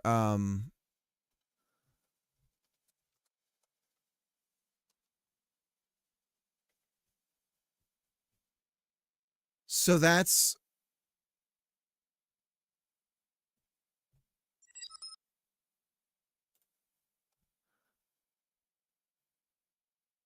okay. And we want to go, yeah, because the bytes are on the right. They go this way. So we're shifting left and we're pushing. Is that right? Or should it be?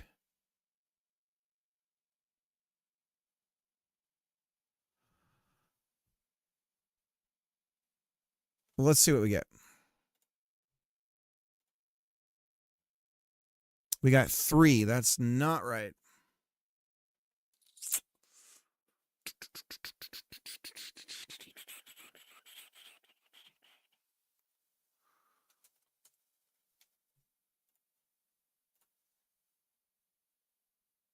Three. Well, we have something that works. Print the array. Print your mom. Okay. Ah. Dude, I'm just trying to do a new line. There we go.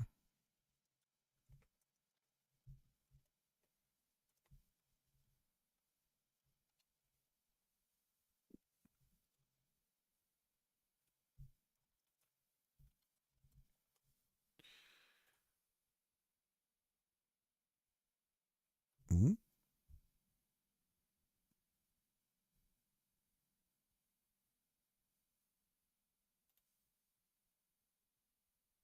Okay. What happened?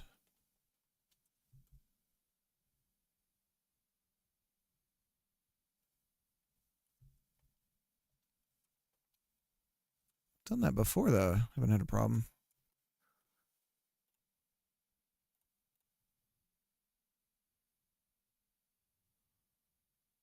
So,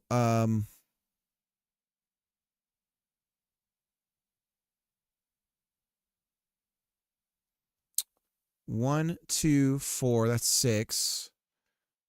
8, 16, 32, 64. 6 plus 64 is 70. So we should be getting 70.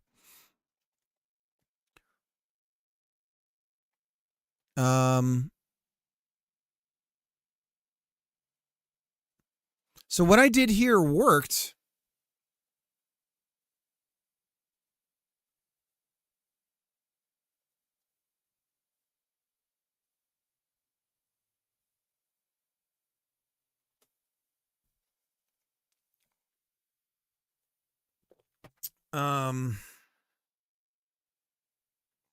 But we could get rid of that if statement. It'd be way faster.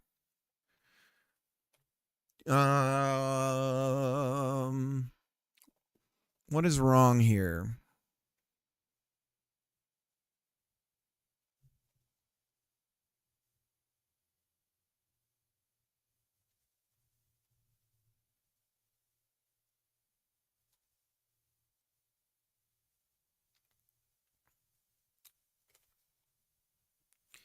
Can we...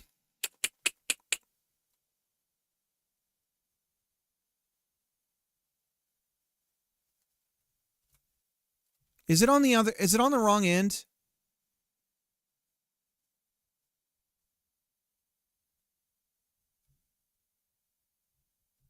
I don't know. Let me try this. Just out of curiosity. Ah! Dude, I'm trying to insert. Hands on the wrong side of the keyboard. 11. That ain't right.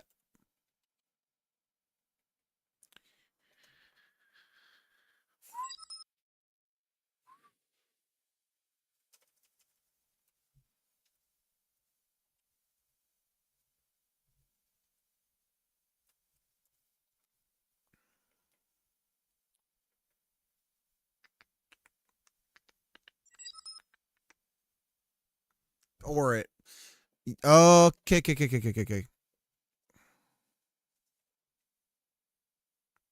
Because we have to add those bits in.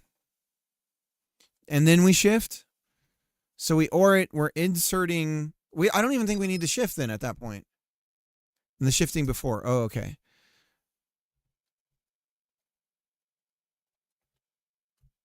All right. Let's see. 1.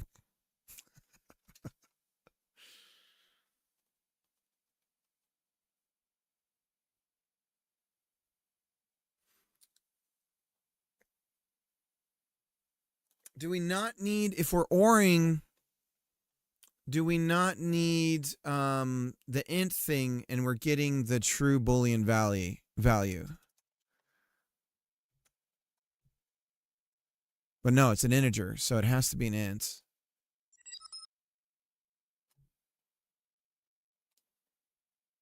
We can't OR. We have to put the value in, then OR on it.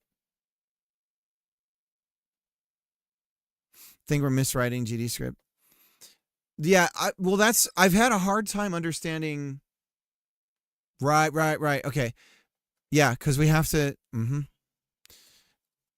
It's been hard for me doing the bitwise operations with GDScript. Something about the way it's done is like weird for me, even though I don't know this stuff well at all.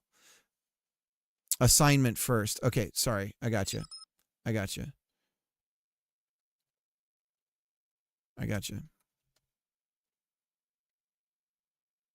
Right, because we're not assigning it.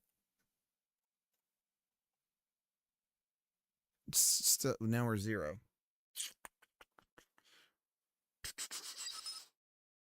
Second line is missing the or. Oh, I got rid of it. An exclamation point. All right. Do we have it now?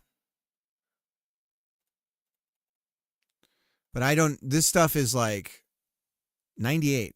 Now we're definitely the wrong number. 9 times? 9 times. Do we really need the shift though?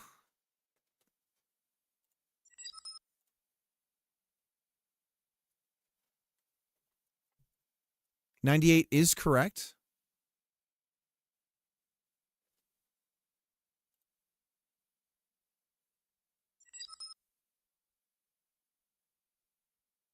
No, there's a 1 over here at the end.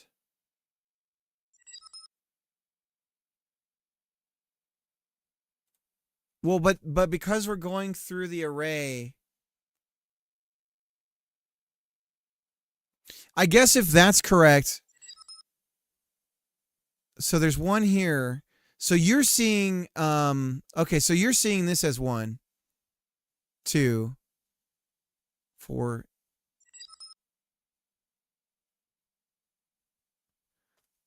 I don't have Windows Calculator. I'm not Windows. 0 1 1 0 0 0 1 0. Oops. How do I do it from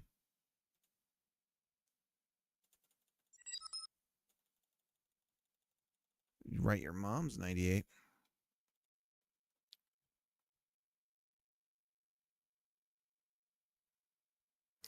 Okay. So I was going the other way around. I was getting 70 because I was doing it the other way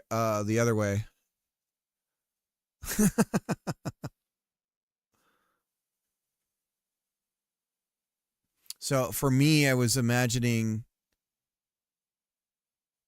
no, 70 is the right answer.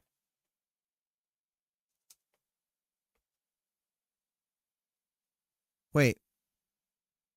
So you're going, okay. That's why you're shifting.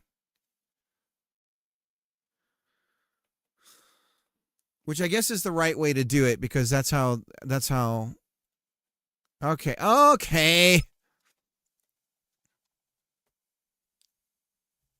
Yeah. Let's double check our assertion.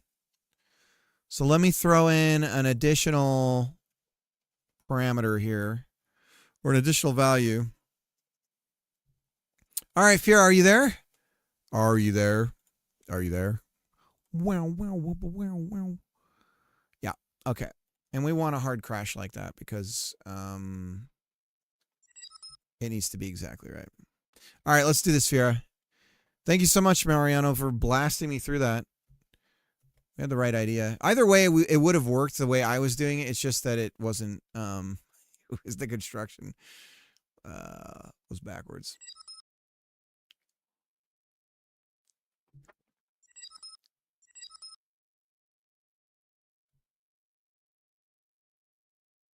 Okay. So we'll just start using this as a tool for some of the stuff that we have data in one way and we need to get it in another way to get it into the packed byte array the way we want it.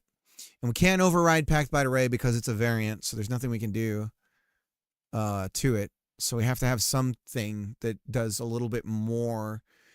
It's really just about serializing and deserializing. So we do need to add a decode to this as well.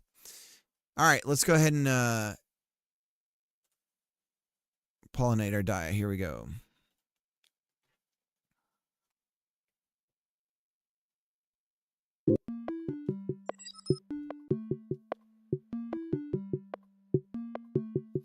The way you wanted to do it is probably better for unpacking. Oh, because then we have to put everything in backwards.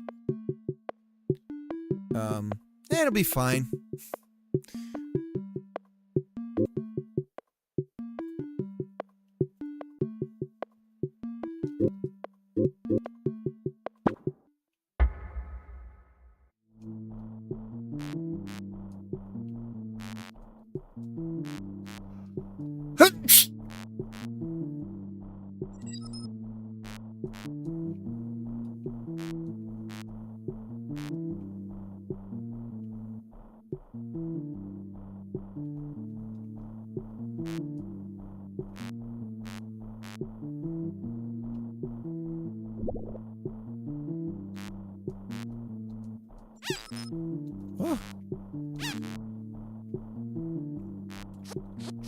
Oh, wrong button.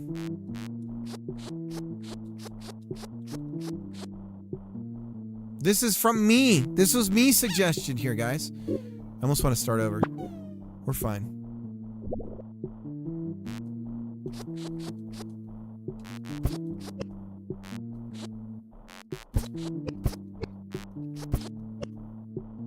Dude, your pixel art is so fucking good. I hate you.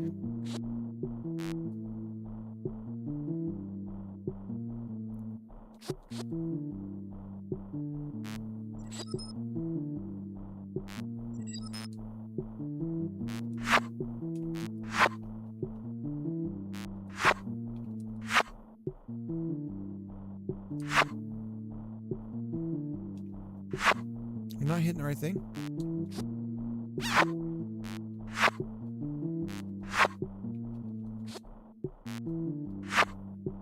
So, B for me on the Xbox pad is the right button. Gate is open. Oh, okay. Yeah, I didn't notice that.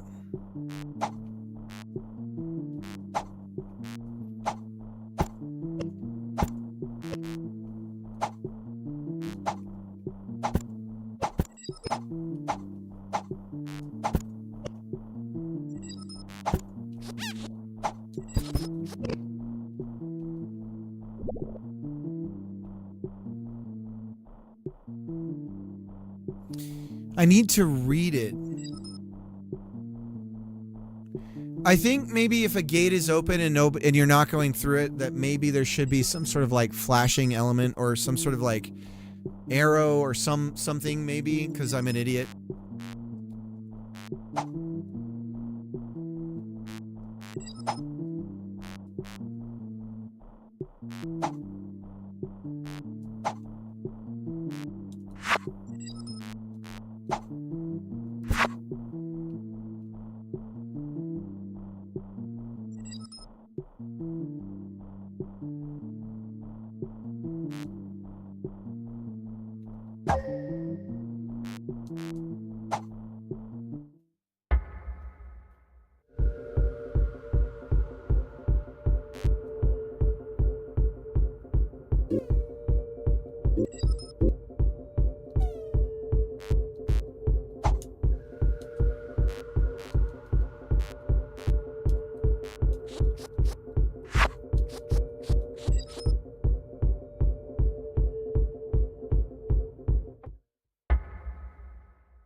No!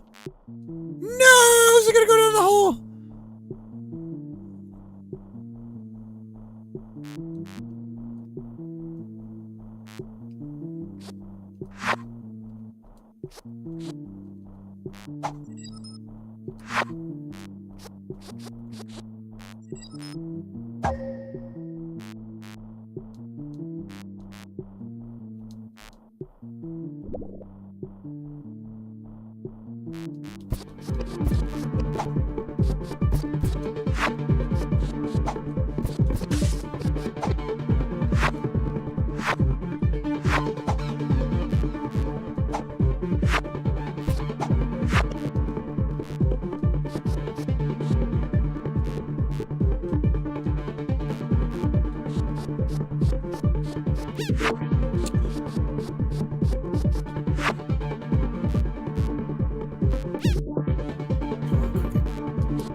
Am I not hitting the right thing for the...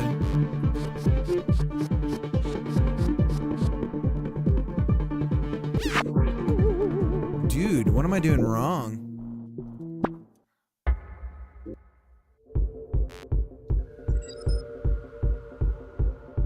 Reflect has to be unlocked. Okay.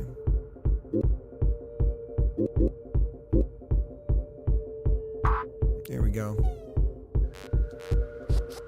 Yeah, I think I'm used to the other demo I played where I think it was already there, or maybe I got it right away and didn't even notice.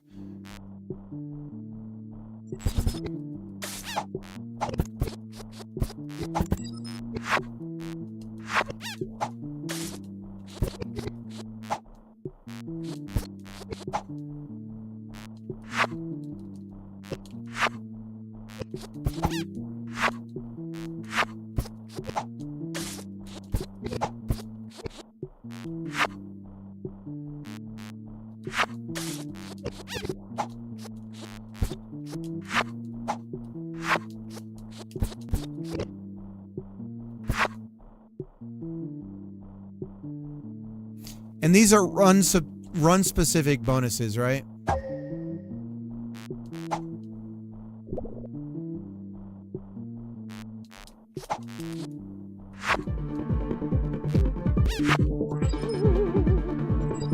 Ah, damn. Okay.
Damn it! The timing, I'm screwing up on the timing on that.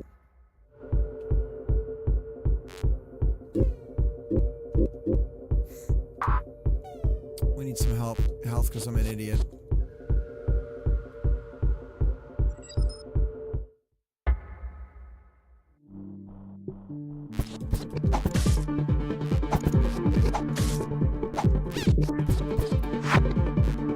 The little squeak makes me so sad. Ah!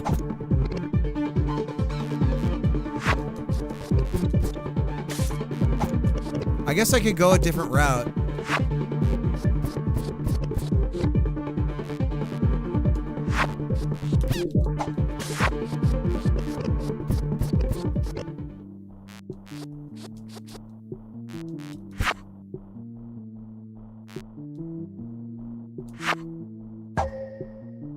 That's a health. Okay.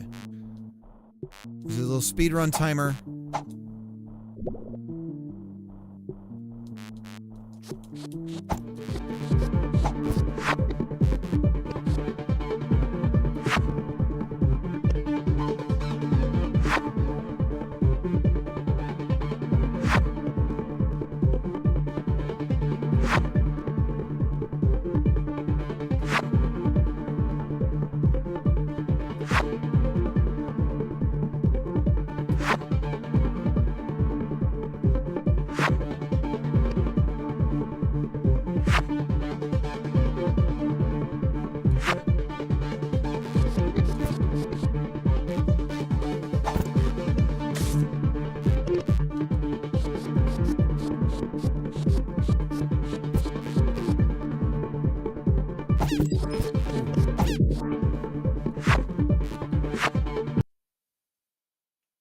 Uh-oh.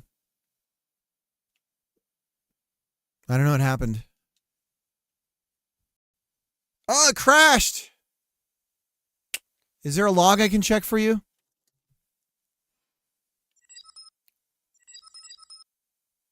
I don't know. Is the save file,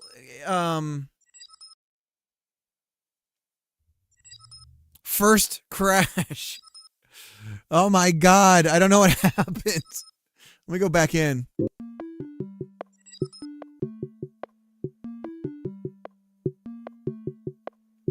It doesn't see a save.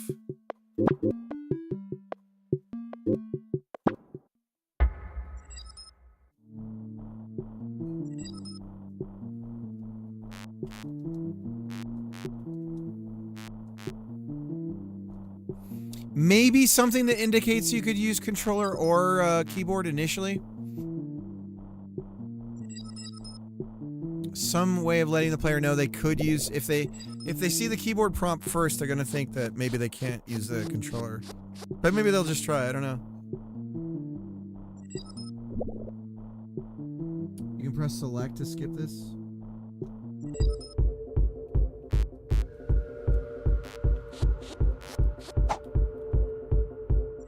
I need to be using dodge more efficiently.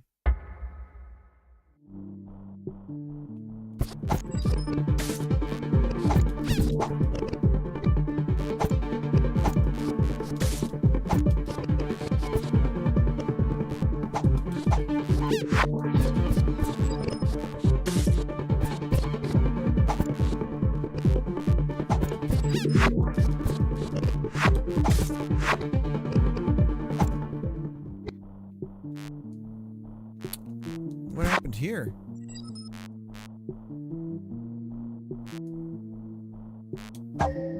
Ah, I wanted that one.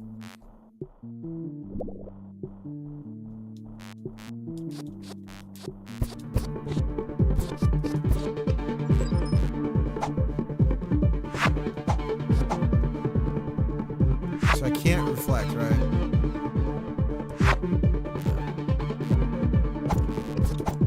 Ah! Might have killed myself. I might have doomed myself to death by... Ah! It's fine.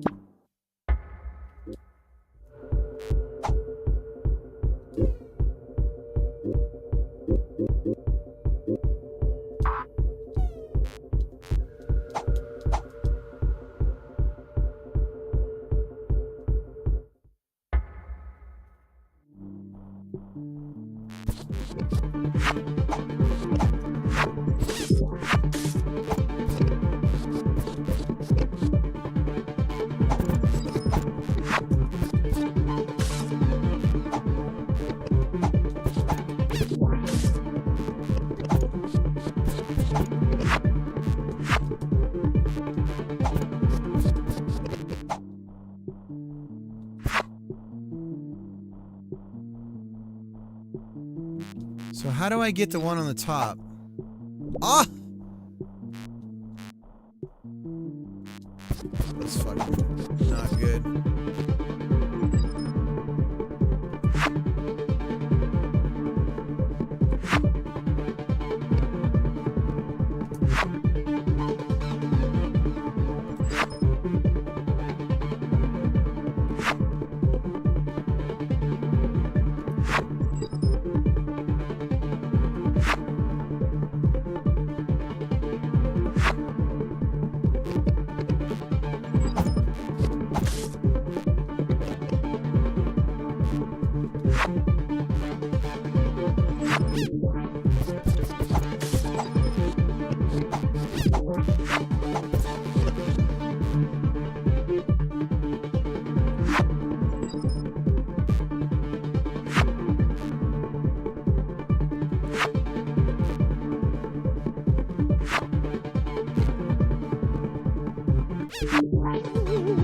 Ah! I'm gonna keep going that way.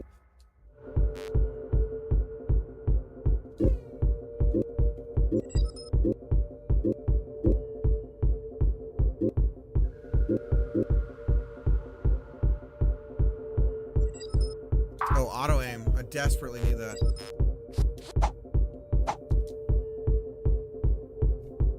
Roganon, how's it going?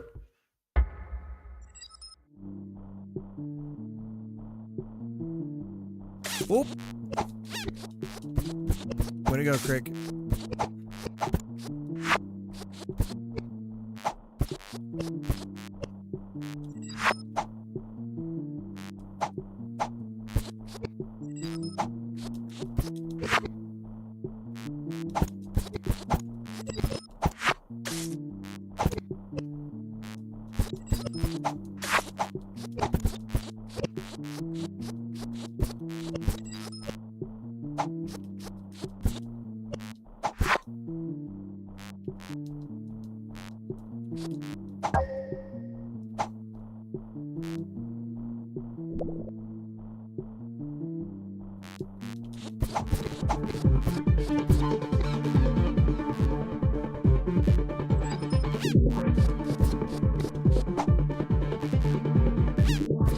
Ah, stupid spikes.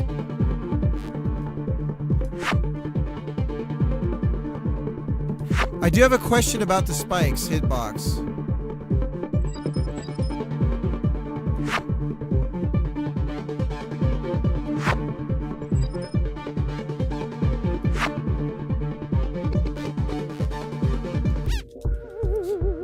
So with the spikes, if I'm up against the wall and I fly straight up, I hit the spikes that are on the other end. I feel like I shouldn't hit them. Do you know what I'm saying?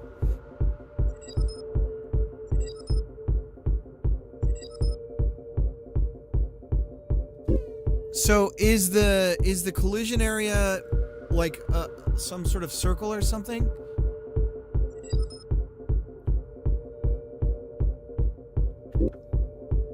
Retractable.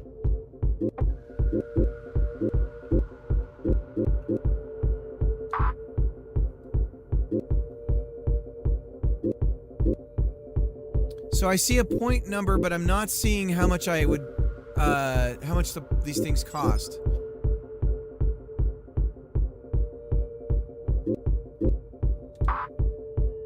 Oh, they're all one each. Yeah, I feel like the economy is too high. Well, maybe because I didn't realize I had that many points. I wouldn't have expected so many. It's always 1 point. How many am I getting after each run? It's weird. It's like it kept my points from the previous runs or something. But I don't know how many I'm getting after certain runs. Do you get a point per room or something?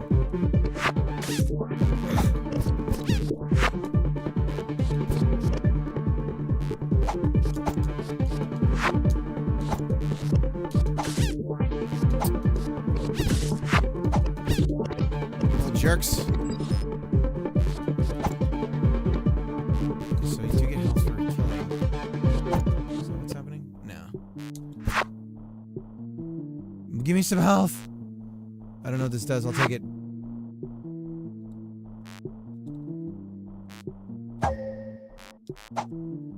I just keep going to the same room. Like a fucking psycho. And then I die.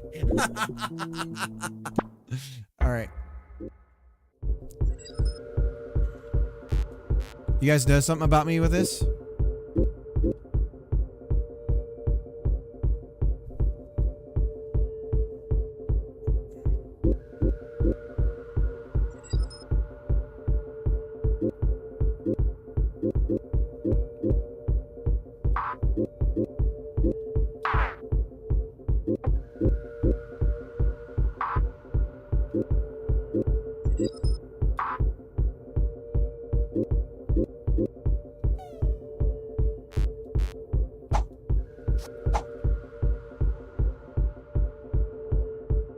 Maybe an indicator over the queen that you have upgrades or that you could upgrade. Some state on the queen's like appearance to let you know.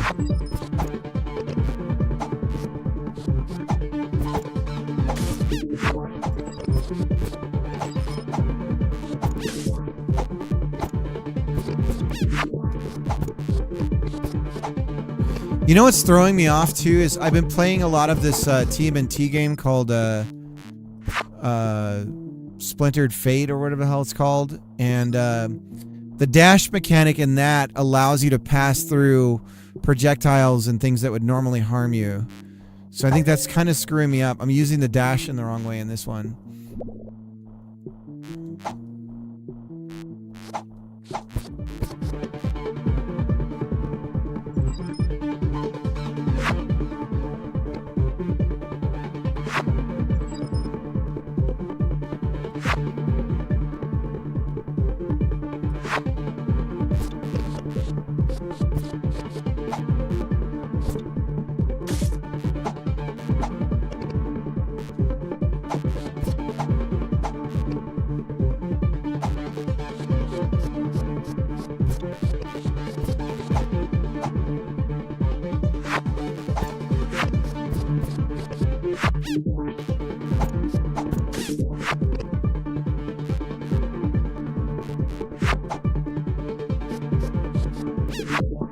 blessed.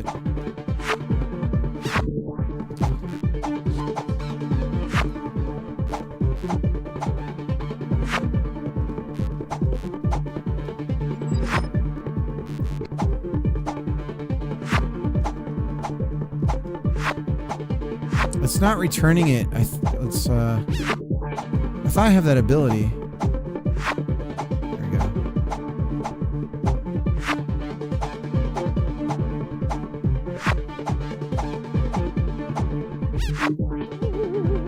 Damn it! Cricket just sucks at this game, guys.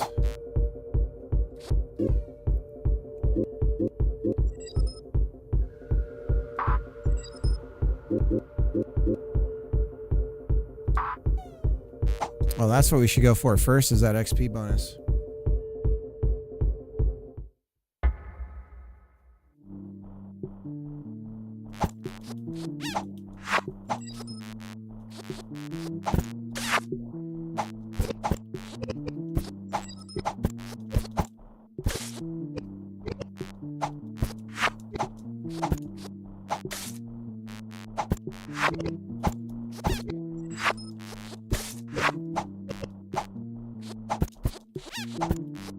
These little bastards.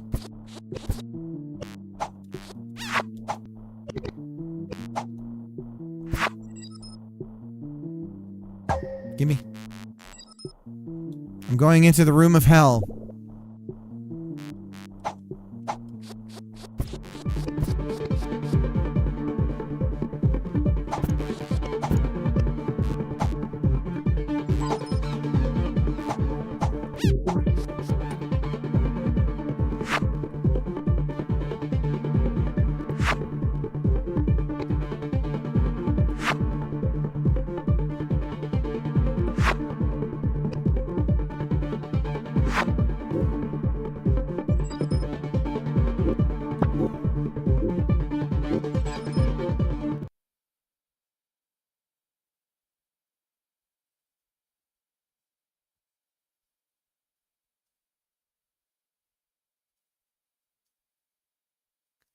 Sorry, guys. There's something in my ceiling. That's not good. It's a fucking mouse. There's a mouse in my goddamn ceiling.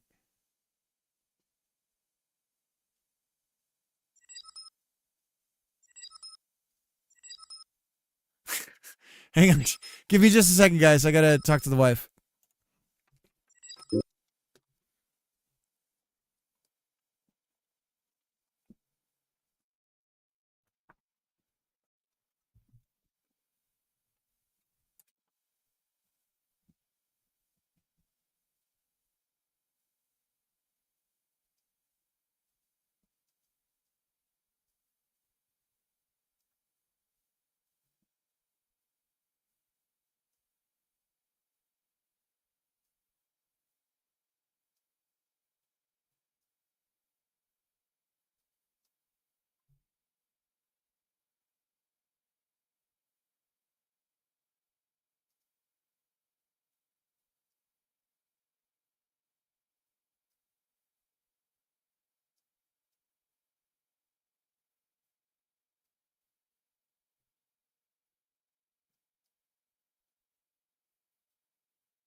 Sorry, guys, I'm back. Oh, God. There's a mouse in the house in the ceiling. At least one. Where there's one, there's more. Dear God, help us all. Lord, hear my prayer. Lord.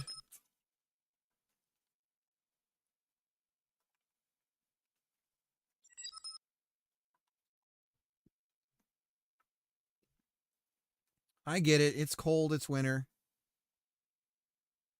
I made myself some spaghetti.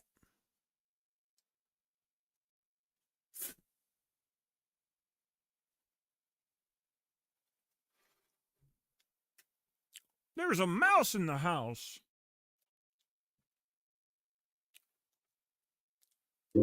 Show pathing. What's that?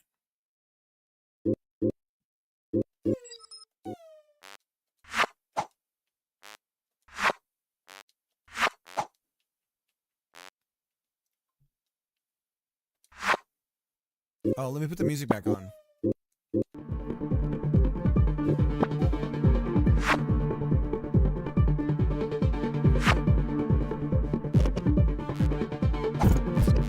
Oh, you don't want to see that.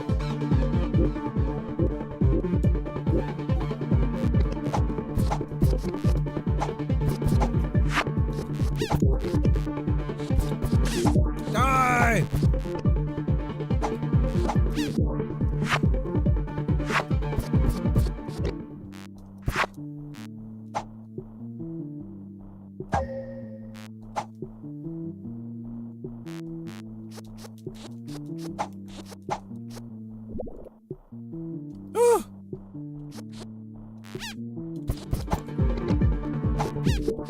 Ouch. Ah.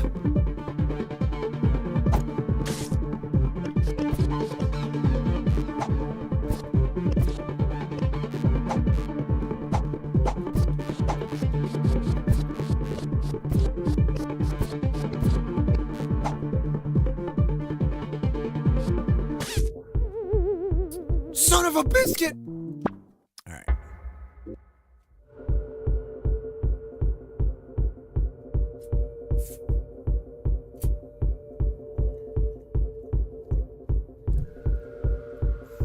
Fiara, have you added the game to the Internet Games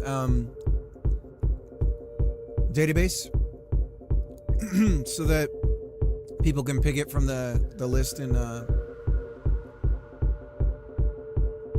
Twitch?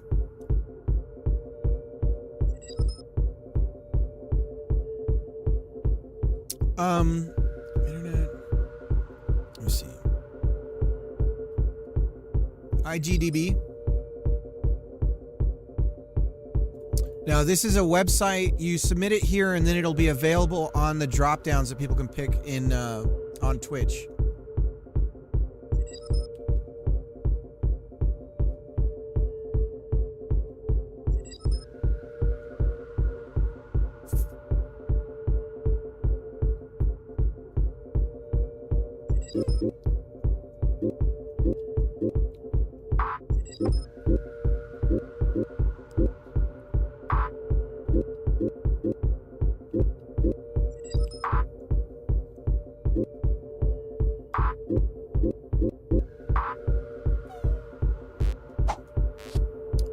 I need everything I can get because I'm an idiot.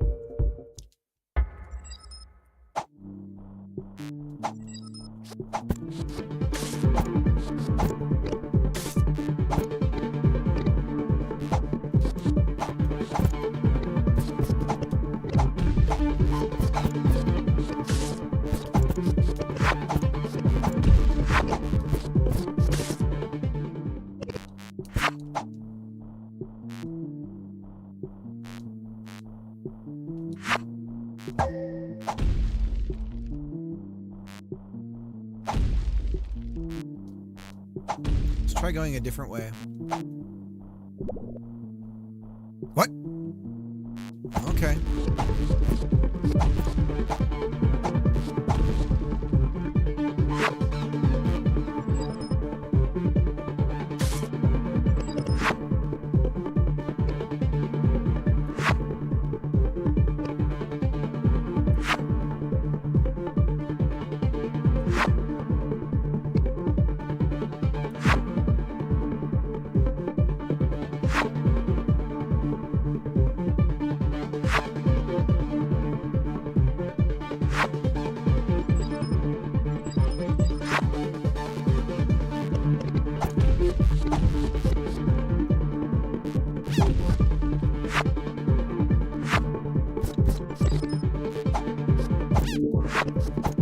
Dude, stun on those guys is the way to go.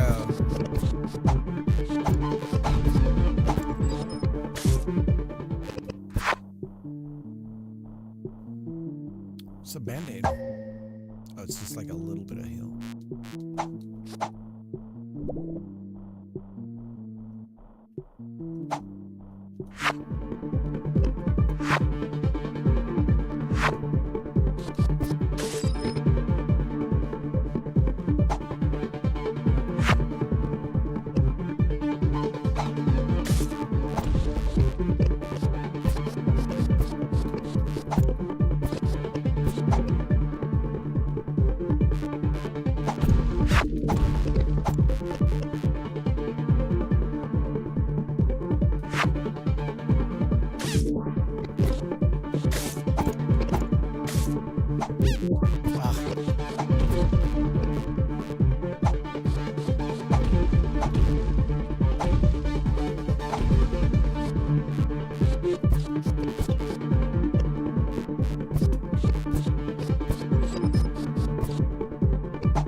Ah!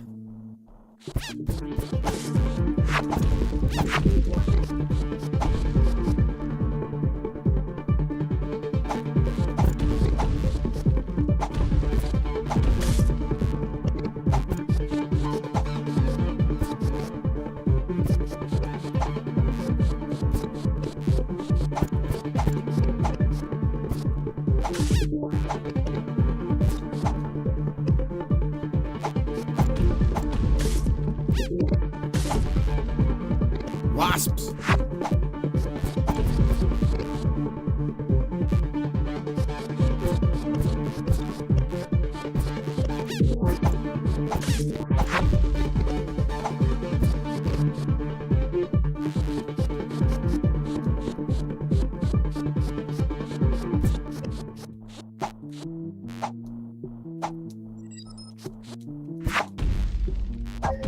Ah!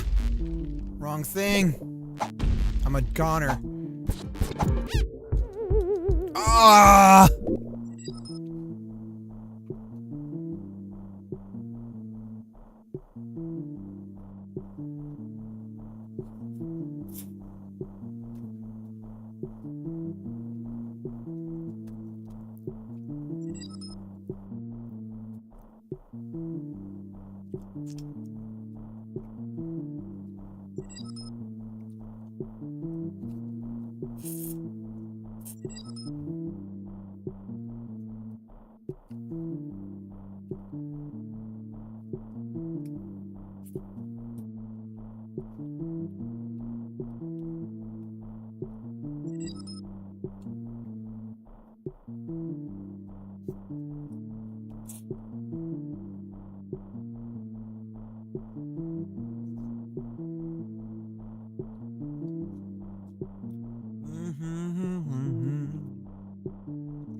All right, one more run and then I've got to get back to work.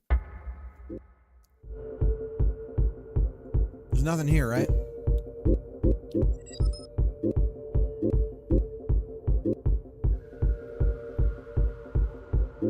So when you move between these options, maybe if you have like a reticle that's just the honeycomb shape, the like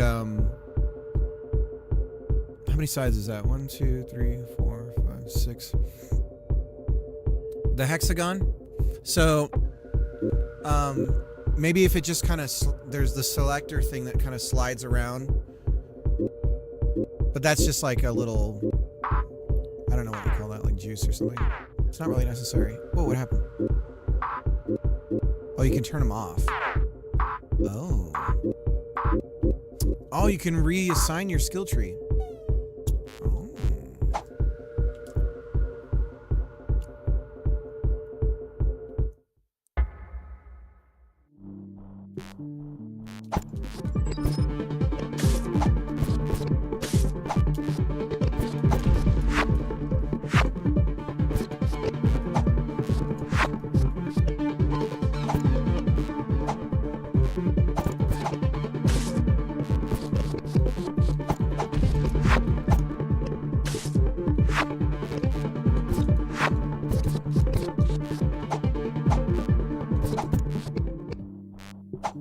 Ah, shit.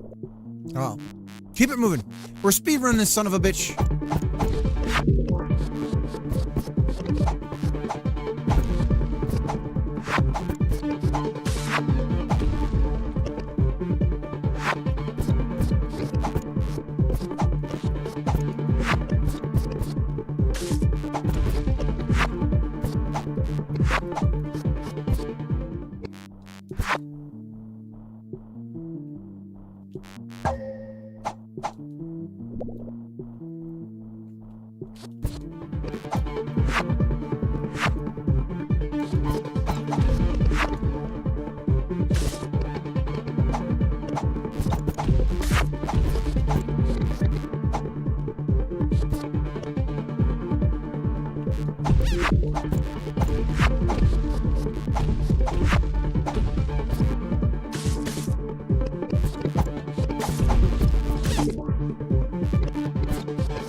Ah!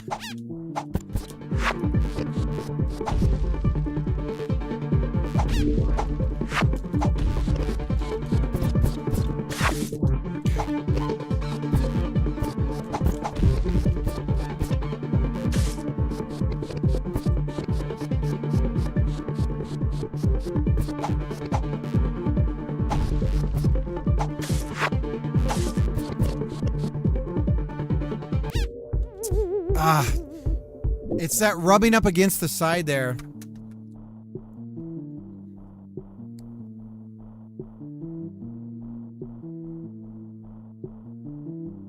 Okay, I really need to find a solution for getting thrown into spikes when spawning into a level.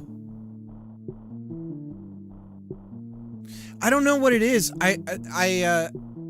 It's if I detach from the wall and then come down, I get hit by it, which I'm not expecting.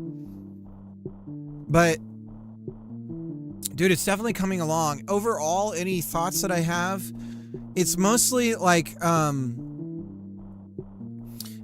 think that the enemy that shoots the balls should have some sort of sounds to let you know that stuff's happening.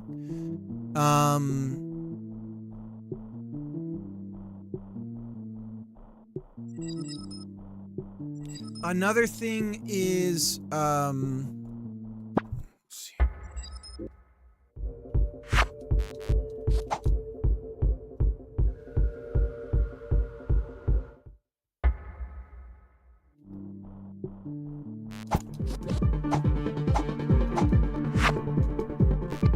What you got?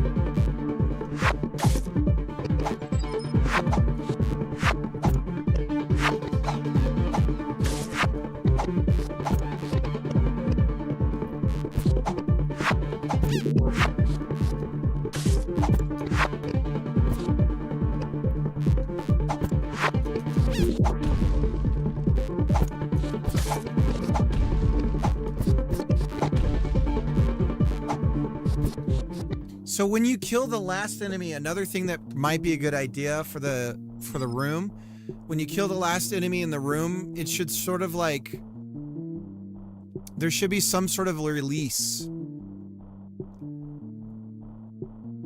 of tension. So there needs to be a little bit of an overabundance of like celebration, or like everything sort of locks and freezes for a moment or slows down. And see, there's another thing. When I do that dash, if I'm over the honeycomb or over the hexagon, for some reason it takes the bottom one, which is not what I'm expecting. So I'm not sure what's going on there either. Particles plaque. Yeah, there's a thing. Sakurai has a video about shooters and about how you can do different things for showing when you get hit or showing when you die. And that might apply to this when you kill the last enemy on the screen. Same with the boss. I don't know if the boss does that or not. Gotta run, dudes. Thanks for the stream. Sadly missed most of the playtest, but I guess it's a surprise for when I get to try it. Oh, yeah. The dash hitbox is longer than the B. You might need another hitbox when you do the dash that is just for when that only activates for the hit detection on the honeycomb. That's smaller.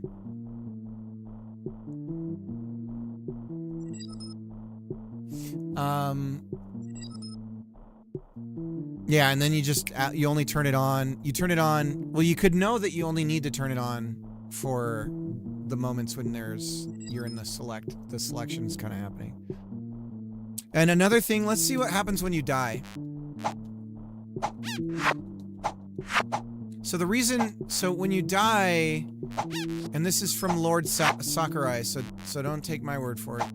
Take it from our Lord and Savior, one of the saints of game development. So when you die, everything should kind of, to let the player know what killed them, the world state should start to slow down. And there should be like flashing of the character and where they were and like maybe even what hit them. But to reinforce the player, hey, you died, just so you know, you're dying and this is what's killing you.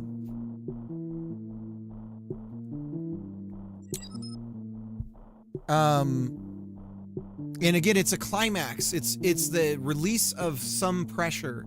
So it's like, this is like, you're in combat, and it's wah, wah, wah, fuck. But it's more like, it's just like this tension thing. But I think also it just informs the player what killed them, where they were. Because the other thing, there's a lot going on, so.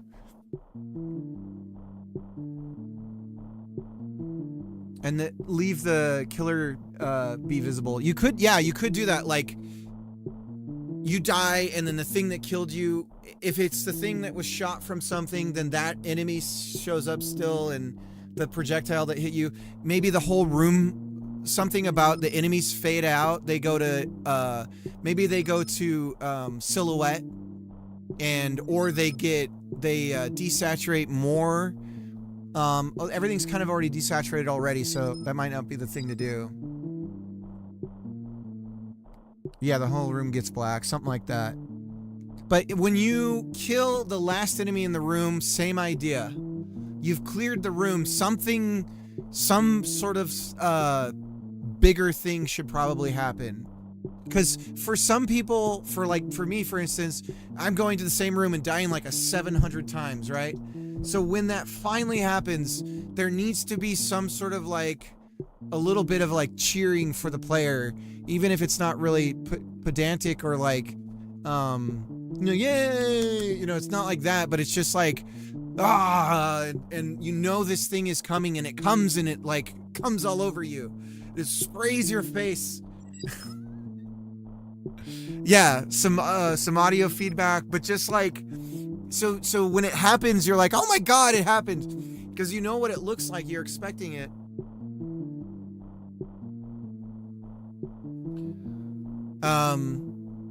But it's coming along really good.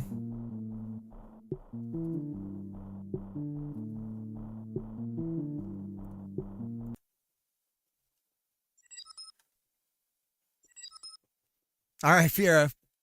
Dude, thanks for the hard work. I mean, the game's looking amazing. Yeah, I'm sorry I suck at it, but I think that's probably useful to see as well. So,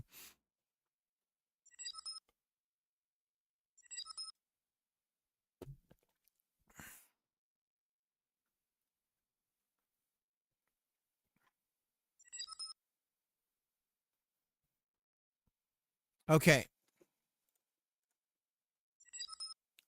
Yeah, no, yeah, you're welcome. One day I will call upon you for a favor.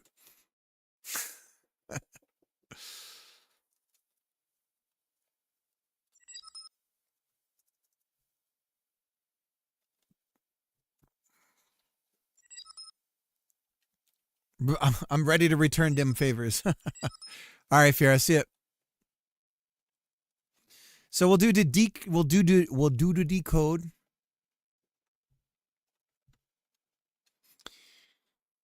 Um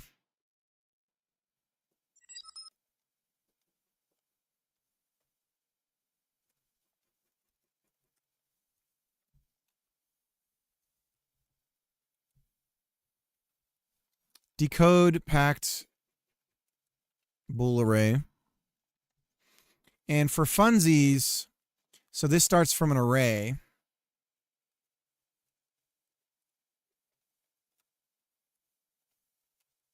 It starts from a value, an integer.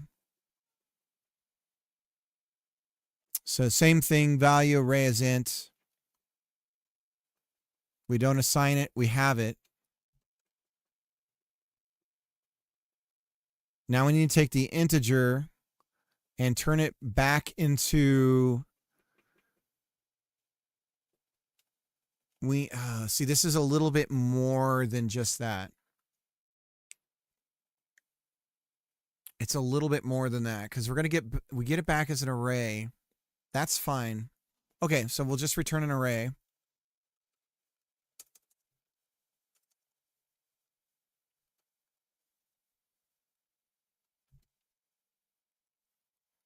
So we're going to say var value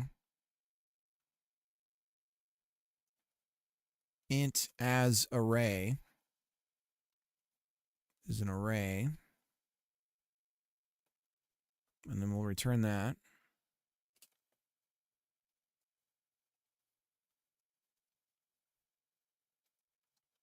Okay. Now, how the hell do we take a number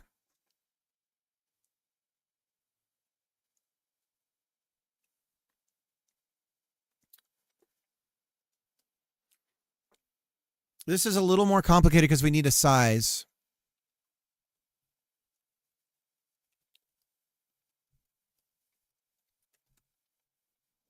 We have to give it a size so that we know, because it could be 64 and we have a value of 1, right? And so we need a packed 64. Okay, so are we just going through?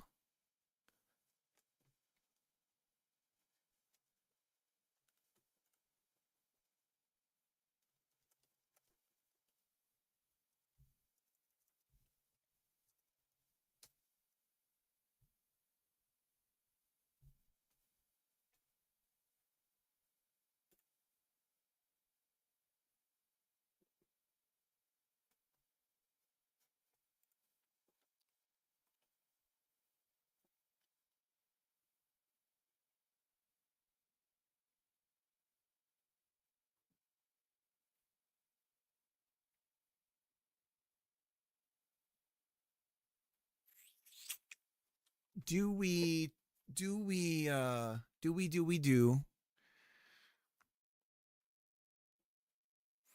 do a comparison from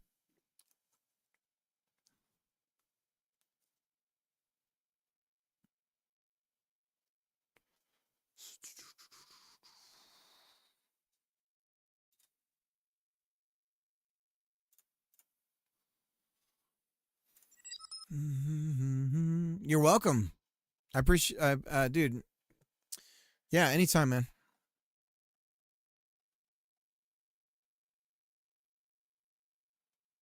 A little worried about that random crash, but because that's intermittent, that's hard to troubleshoot.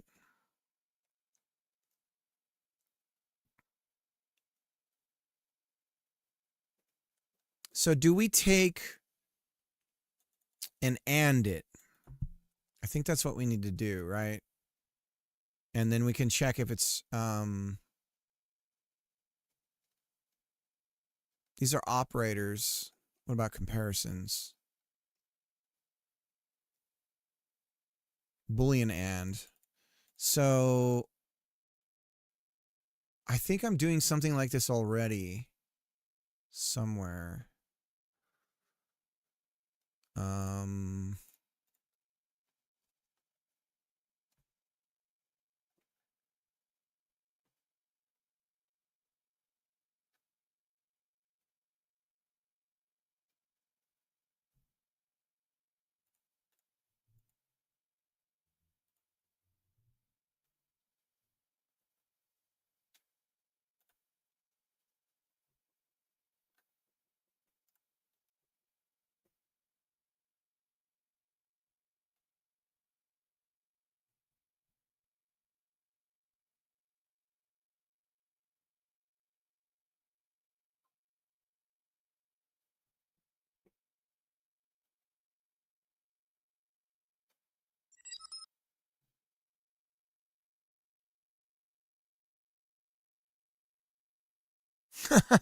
I can tell whatever is happening is a fundamental data type stuff. And even though I don't get the situation, I'm hooked. Yeah, so what we're doing is we are taking a byte array, a Boolean array, and we are turning it into a bit an integer. And then we are going to do the opposite too, where we take that integer value and turn it back into a Boolean array. And we're doing that because we're using yeah, what's up, Fiera? By the way, if you get a chance later. Oh, do you want me to, is there a review? Can I do a review on the Steam page? Overcane managed to get a log from the crash. Oh, they had a crash or nah, the log from the crash. Oh, okay. Overcane. What the hell are you talking about? Overcane. Oh, same as you, I think. Okay. Oh, I was like, is that a service? I got you. Okay. Okay. This is a person we're talking about. If you can send a log from the crash in Discord. Yeah, how do I get it though? That's I was asking right when it happened. Do you know how to get it? Legendary chatter, gotcha.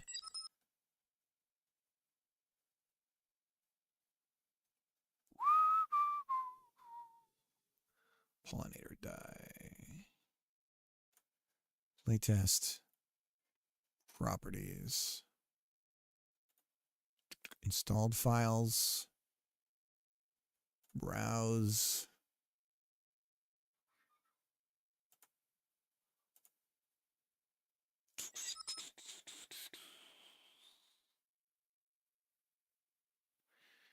And user data of the game. Steam. User data. Shit. Do you know which one's what number it is? What's your game ID? In Linux? All right. We'll see. Okay. Let's see.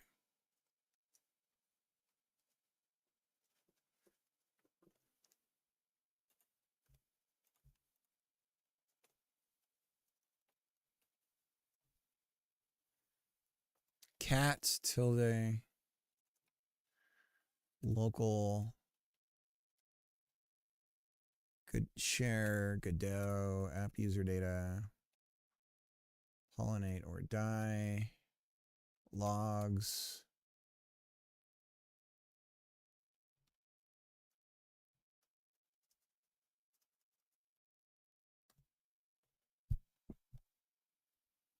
signal 11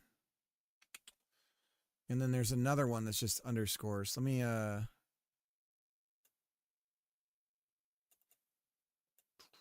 do you want me to just download the log and I'll send it to you, I guess?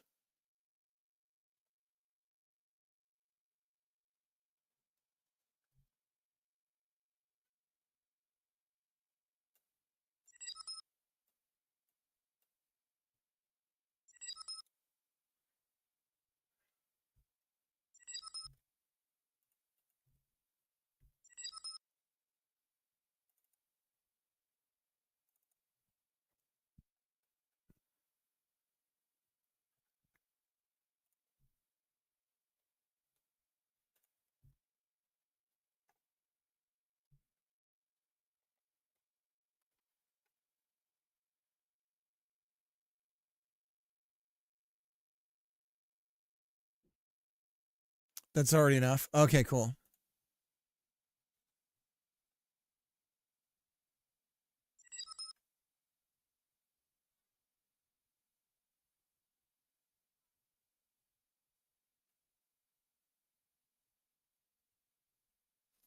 Can't find a file at dev.env.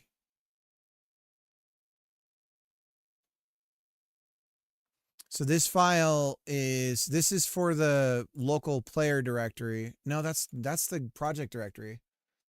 So something in your code is looking for a file that's not being exported. .env files might not be part of the Godot export. You might need to add that to it if you're using that.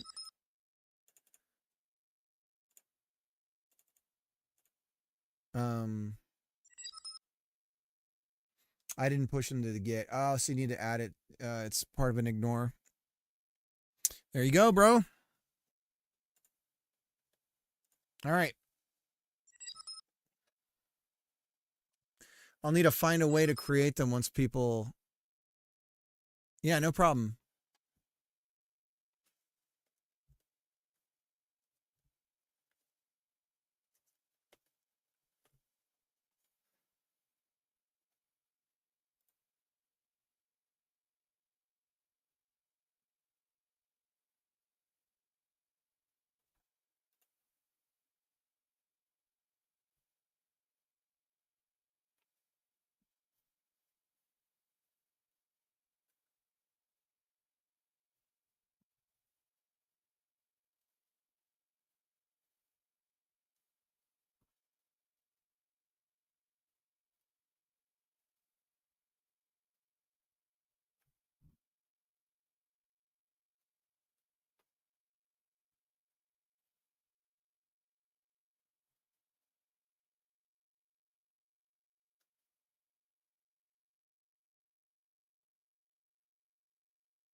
Let's try doing this as a test.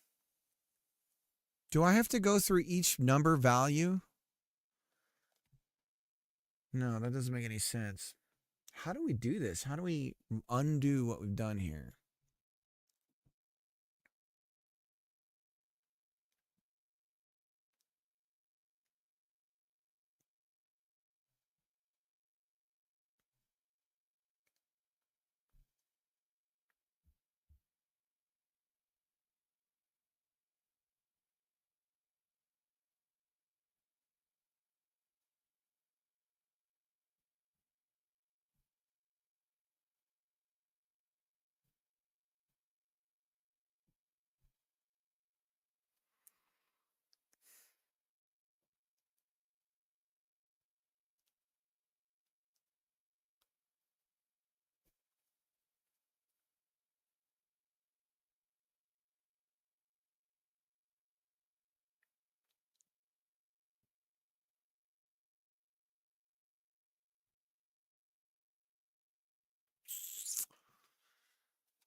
What kind of test can we do on an integer?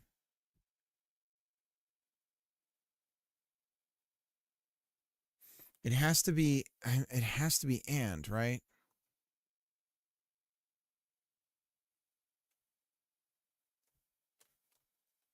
Could have sworn I had some sort of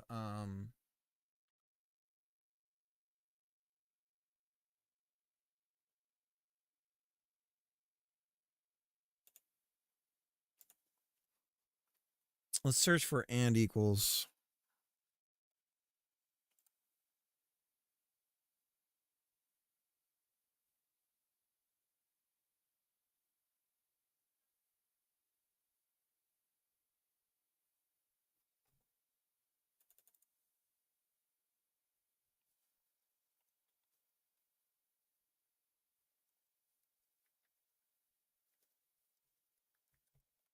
Check if bytes contain a bit.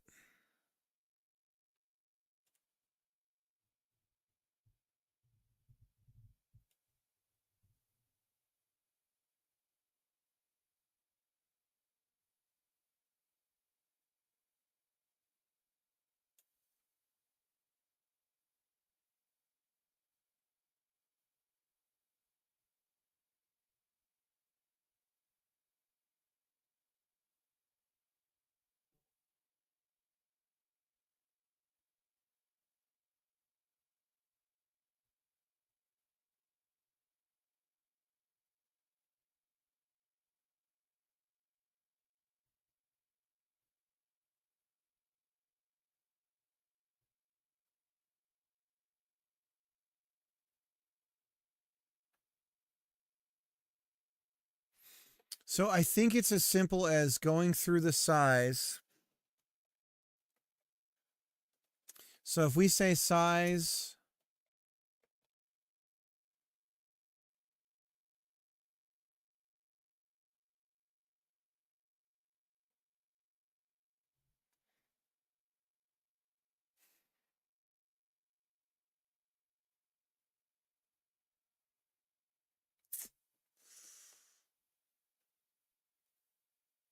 and it's not an index, it's a count.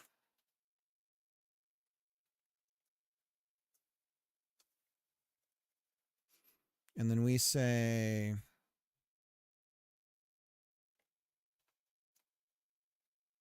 size and value. Now we should get some trues and we should get some falses. So how about we do this? Before we do a return, we're going to decode here. So we say decode value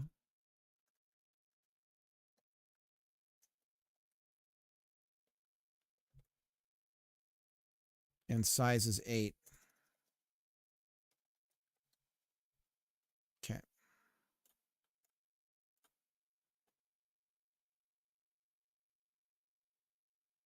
Nothing.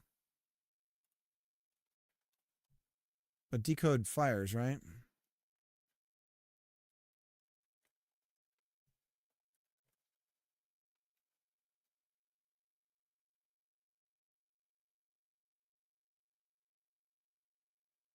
And it shouldn't be size, it should be count.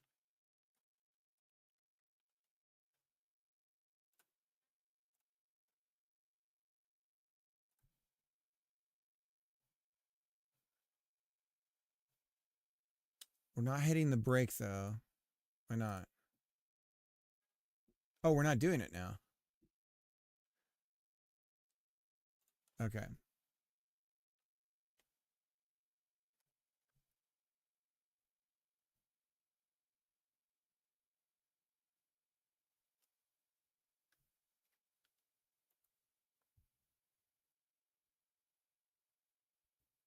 Okay, we're hitting the break.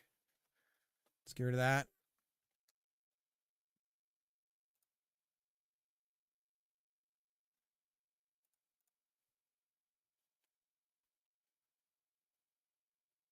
We're getting the number 2. Why the number 2? How many do we get? 2 here, 2 here.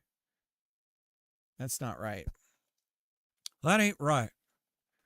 Do we start out at 1? Do we want to say it's count plus 1?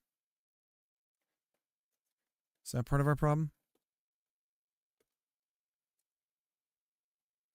Do we want the count to go up by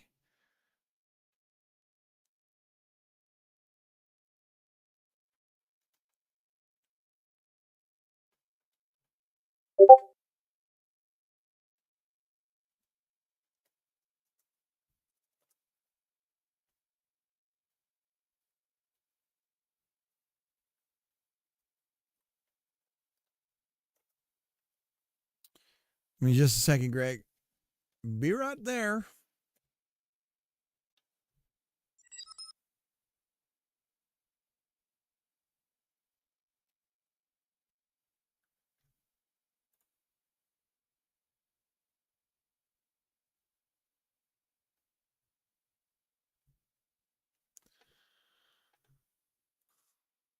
Well, I'm not trying to be clever. That's sort of the problem.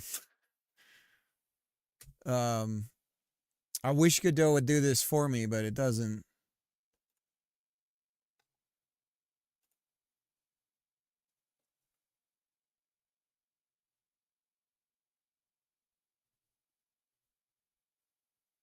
Do you want to see something, Monkers?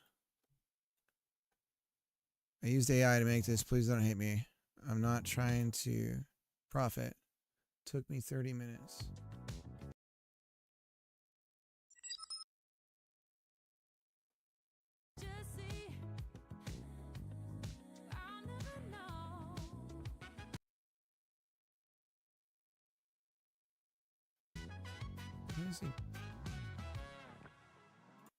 Let me see. Can I get this to play? Hang on. I'm going to have this play in the background, and then I'll come back to it. It's got a buffer for me.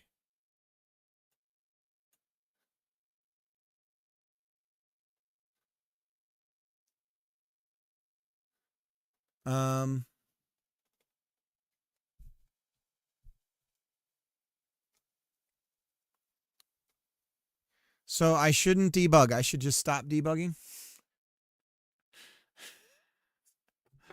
I'm doing something I've never done before. And I'm trying to understand it.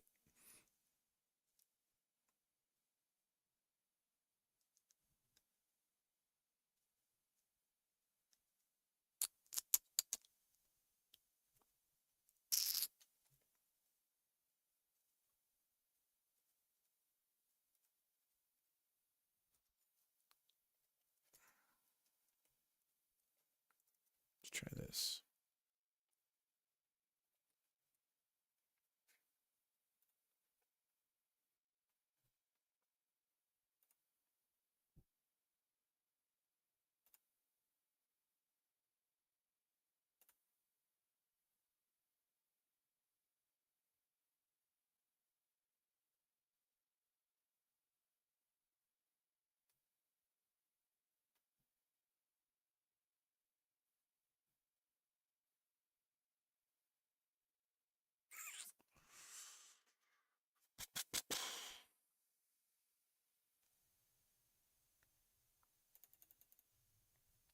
All right.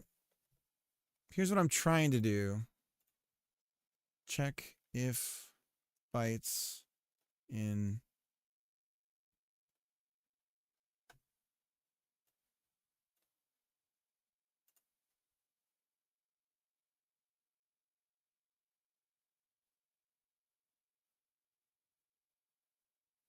Jesus, it's still buffering.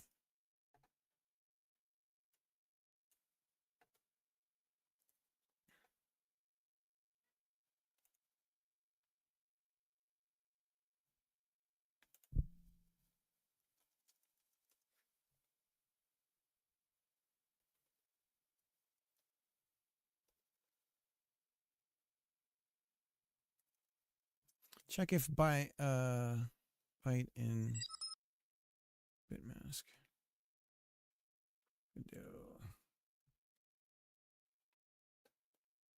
Check a bit in bitmask.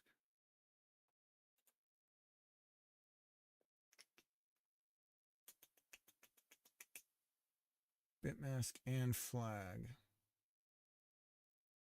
does not equal 0. Ah, that's the trick. But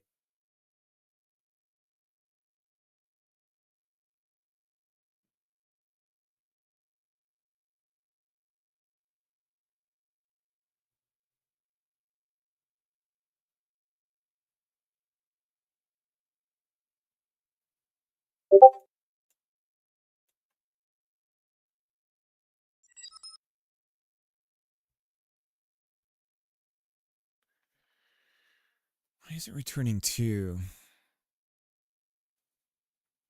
So in this case, our integer, our value acts as the bit mask. Count.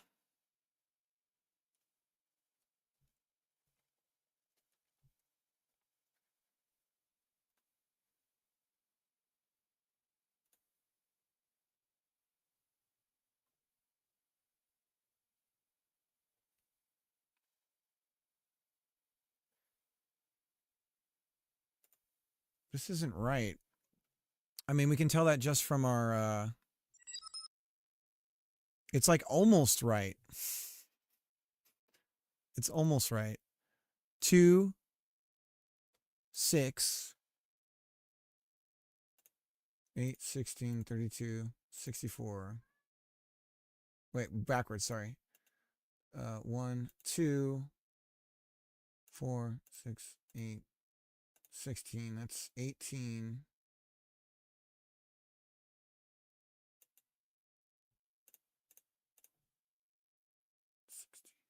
32, 32.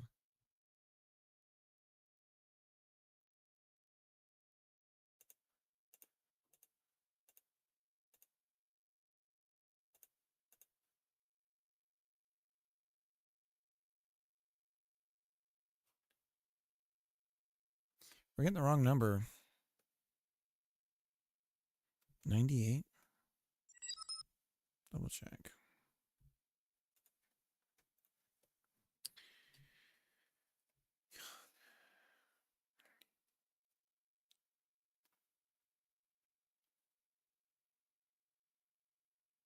No, that is right.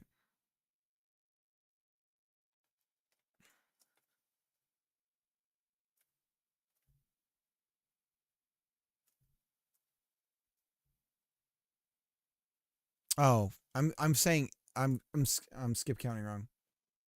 1, 2, 4, 8, 16, 32, 64. There we go. That's how we get to it. Okay.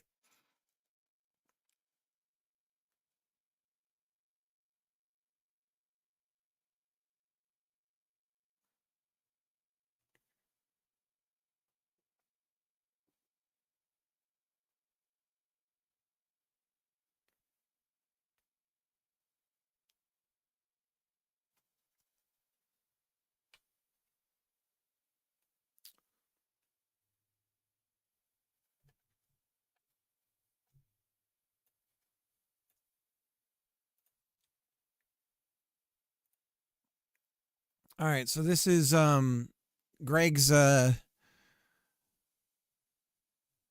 generated thing talking what I was talking about earlier, which I was really just asking a question of what was stuff called, that's all. I wasn't asking to create anything. But I appreciate this.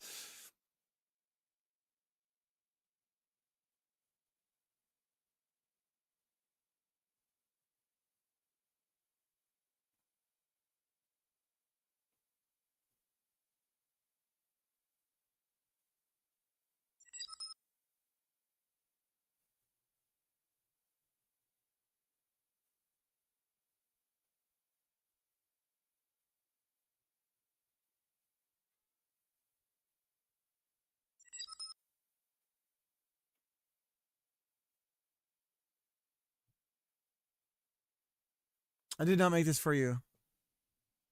I made this because I cute. Yeah, no, I'm saying I'm just saying. I made this because I do this every time someone brings up a problem at work or with game tools. Yeah.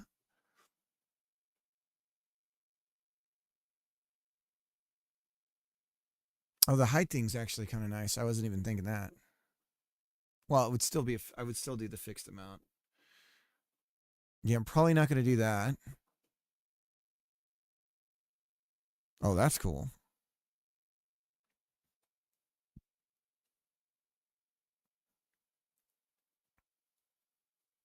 Looks like something out of John Carter.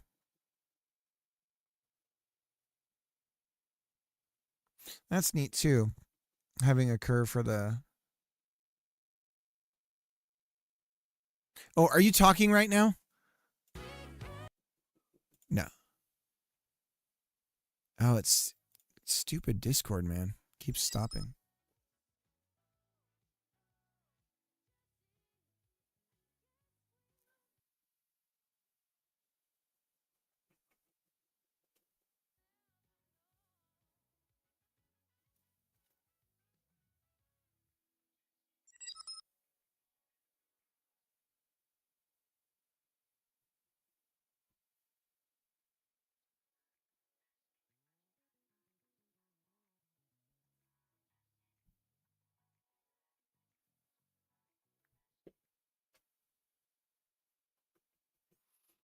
That's pretty sweet.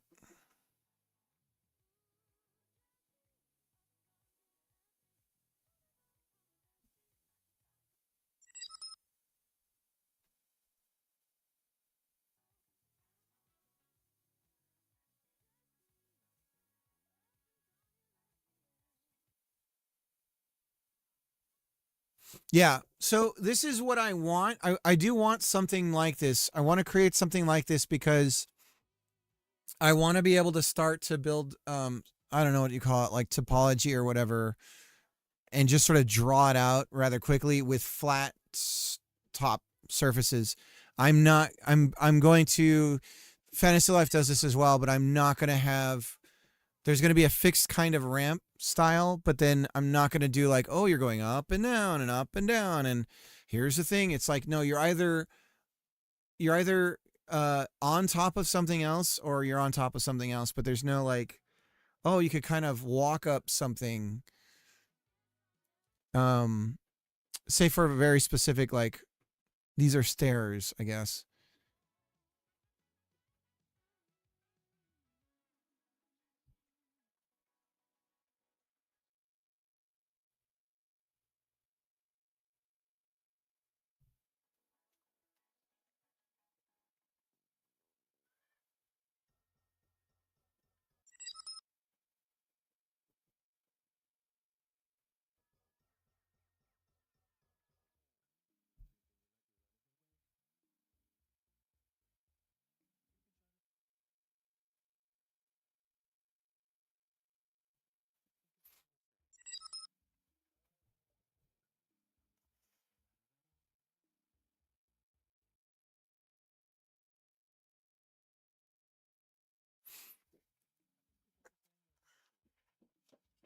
Yeah.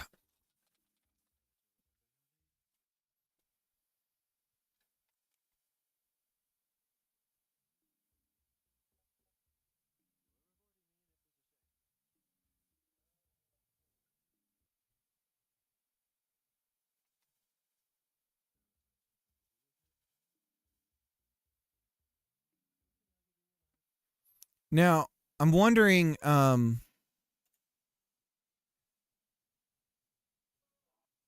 that's cool. You've made a golf course designer system already for like a mini golf game.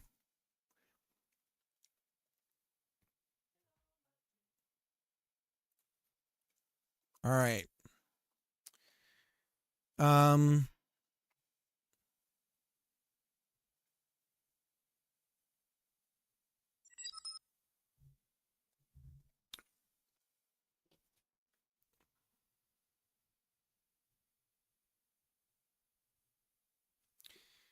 I think Onion I've talked about it I've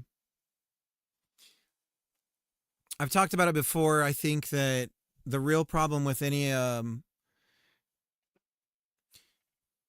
like you uh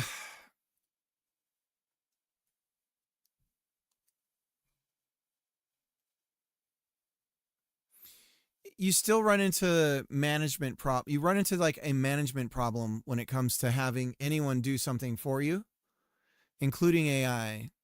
And I think that's the thing that people are overlooking when it comes to, oh, it's like having, XYZ person be able to do it for me. And it's like, well, you still have to talk to them, you still have to tell them what to do, they still have to do it. And then the other kind of real problem too, I think that has started to happen is the models will keep getting supplemented with something else. And so what worked as a prompt for one might not work on another. So who knows what that'll look like. But I don't really know. I don't get to mess around with them too much. Because unfortunately, whenever I do it and it's something that I understand, it ends up producing something off. But I don't have like the ones you pay for or anything like that. I've never used them. So I can't say whether or not they're like, but I do think, you can go to Japan with a translator, um, or you can learn to speak Japanese, and those are two different things.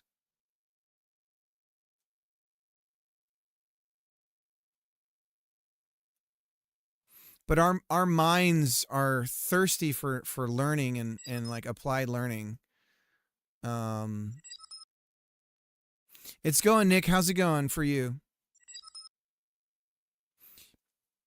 But I guess I worry.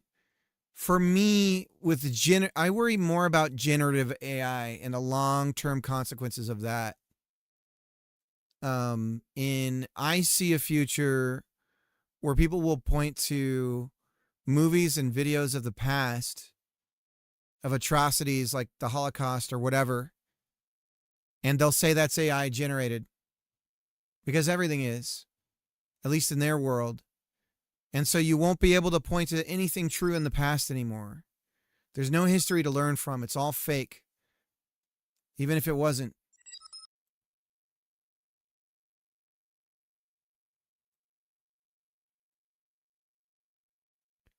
So that's the part that, like, that for me, that's what worries me is the potential of wiping history in that none of it can be validated or confirmed by people who believe that everything can be generated and created from, from nothing. And so what is real, it's that constant problem, but it's even more so that we won't have a past to look at to learn from, because people won't even trust what they see with their own eyes because they've been trained not to, and rightly so.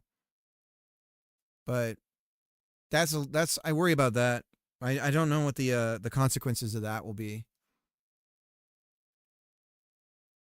My schedule just got cut down from a month and a month and a half, unfortunately. So I see busy times for a couple months now. Well, it's fair to say I won't have AI build that in UE because I don't know how to make that myself. I was just seeing what it would be like, and is it possible in GD, because I don't know what is possible really. Yeah, no, I'm not criticizing anything that you did in any way. Like, I don't have a problem with that stuff in that sense. I guess it's more like a futurist in me, where I'm just thinking about, like, and it's really the images, audio, and video generation stuff that is a little bit concerning. Because it's hard for me to tell my daughter, hey, that video's, like, every video could be fake now. By the way, here's a video of these horrible things we've done throughout human history. Trust me, that's real. And I guess my concern is that denialism for a lot of things can start to really grow. And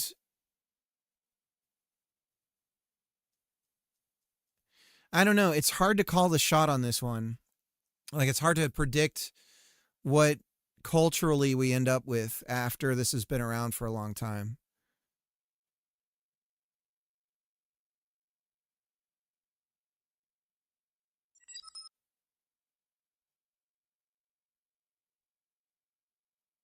Yeah, I say boo to those, but also don't catch me off hours generating pics of new George W. Bush playing volleyball against a team of sexy robots painted like Tony the Tiger, because I will deny it.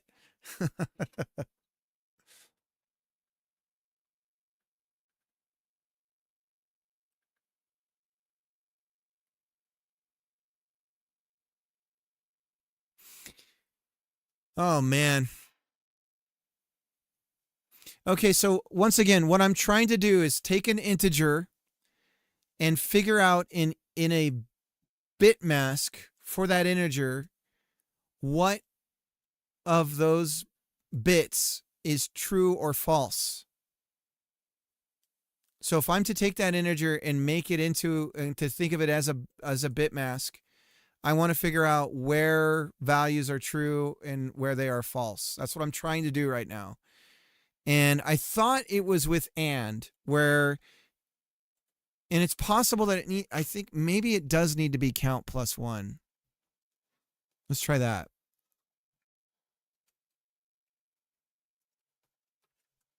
Let's see.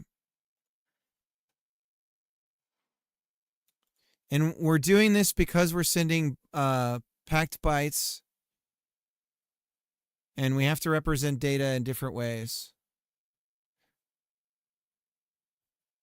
True, false, false, true, true, false, false, true. So it's inverted. It's the same, though it's wrong. And before that, we were getting the number 2 for some reason.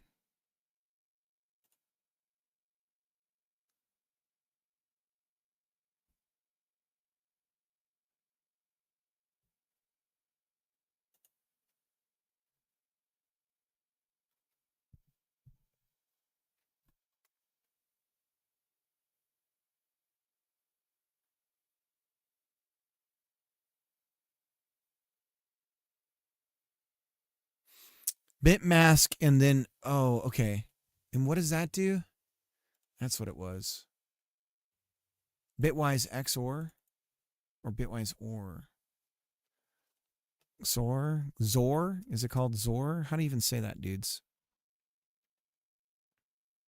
Bitwise Zor.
So once again, they're saying the AND operator.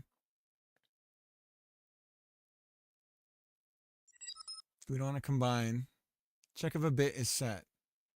So once again, they're saying use AND. My bit mask is the integer.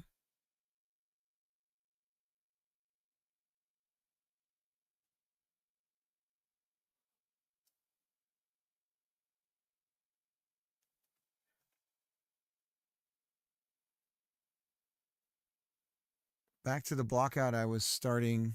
I said I was starting 3 hours ago. Do it!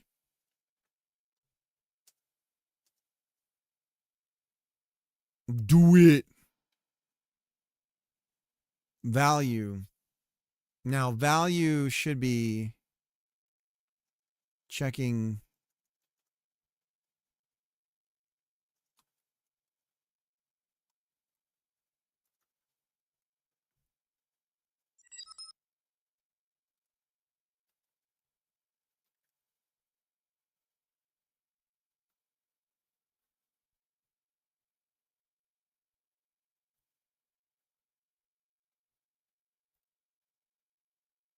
Redstone. I haven't been doing any shout outs today, guys. Why are we getting this extra 2, damn it?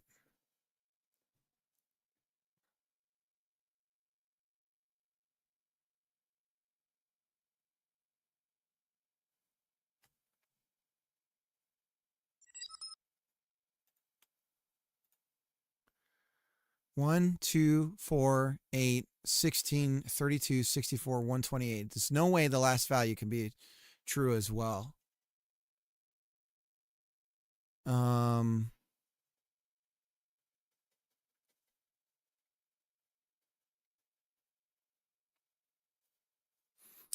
Bitwise AND compares each the corresponding bit of 2 numbers. If both bits are 1, the resulting bit is 1. Otherwise, it's 0. When you AND a bit mask with a specific flag, if that flag's bit is set in the bit... Oh, the flag! I know what I'm doing wrong, baby! We want to go like this. We got it. We got it.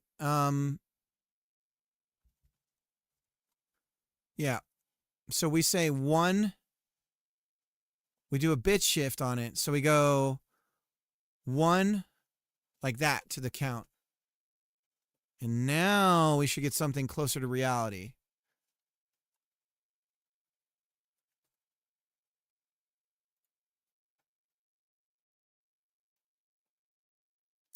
So we're shifting.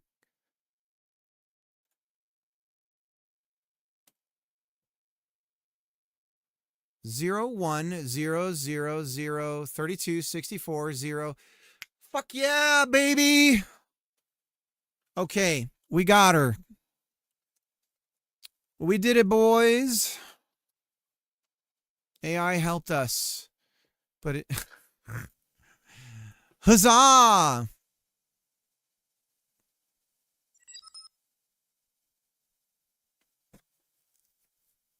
Oh, I redeemed a freaking Discord thingy. Oh, okay, I'm sorry. Let me get it. Damn it, Cricket!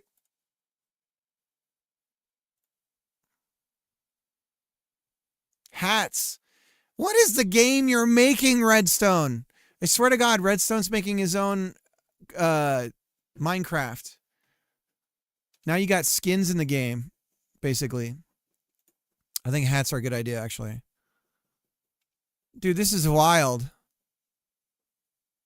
You know what'd be really cute, too?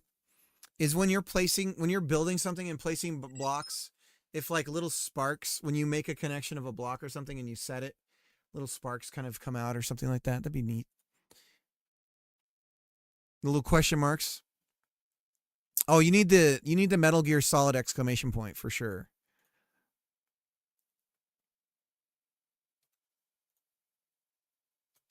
Look at his little hats. Look at their hats. You guys remember the G.I. Joe? Look at his little hats. Does anyone know what I'm talking about?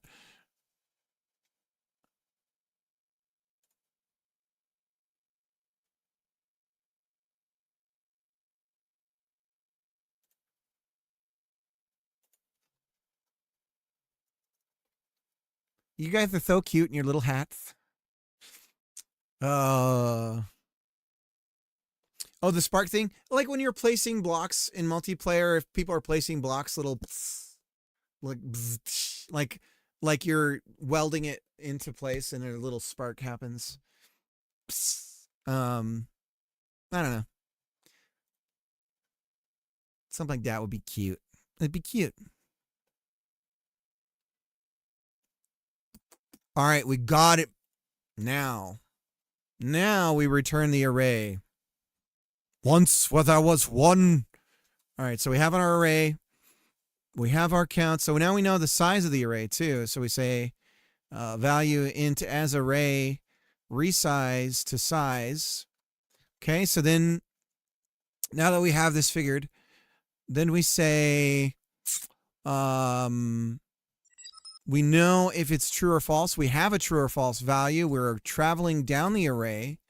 So we get our index value from count, and we assign the array value here. And look at that, we've reconstructed the bytes, the flags, the true false value into an array. The array is an array of bools. We can assign it just to be even more explicit.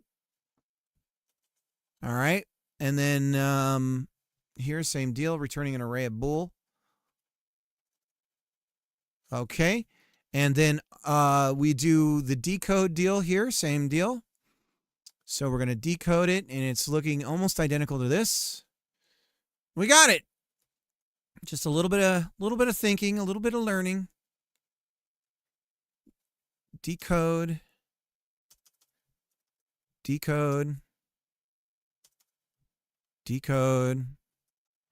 And now, why did I spend all the time doing this against everyone telling me to stop? Stop what you're doing, Cricket. You don't know. Why did I do this? Because there are going to be many things in which I have an on-off value in the world that I need to give to everybody to say, hey, here you go, man. Here's the thing. So it's going to look like this. Value size. Yeah, that's fine. It's not an array of bool. It's no. Ooh, this is weird. This is a little weird. We don't need a value. Decode bool array. Well, yeah, we do. No. Decode.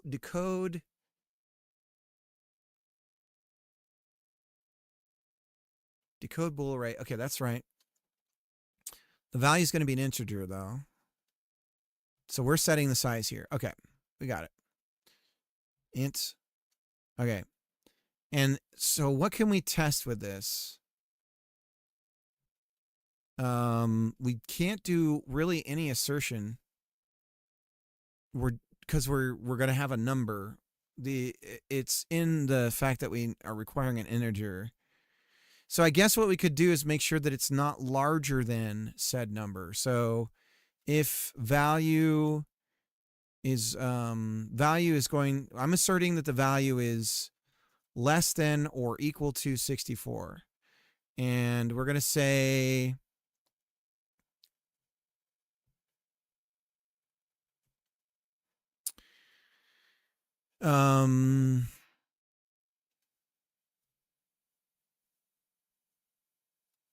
int size is and should be less than or equal to,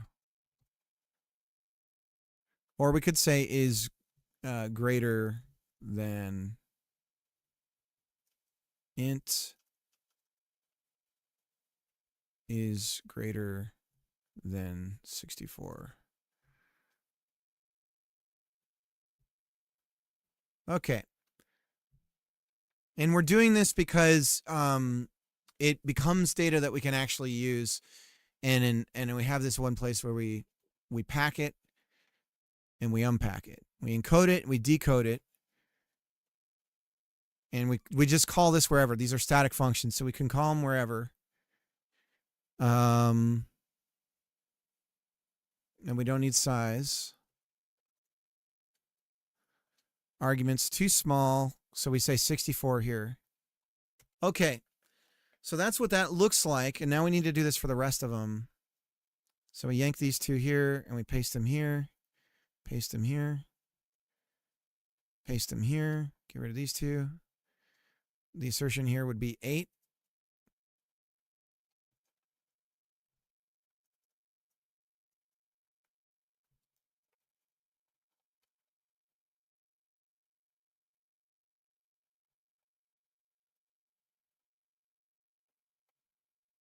And this is an integer.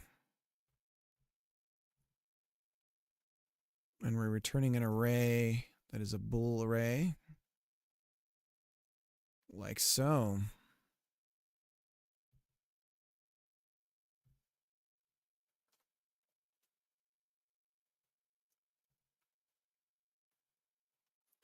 We did it! By George, I think he's got it. He's got it. He's got it. Damn, damn, damn, damn. I've grown accustomed to her face.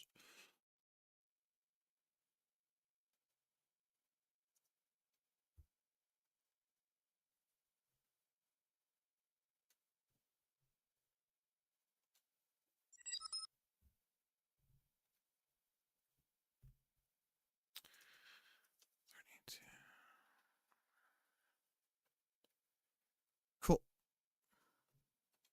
Booyah. My Fair Game Dev. Gabe Newell as Eliza Doolittle.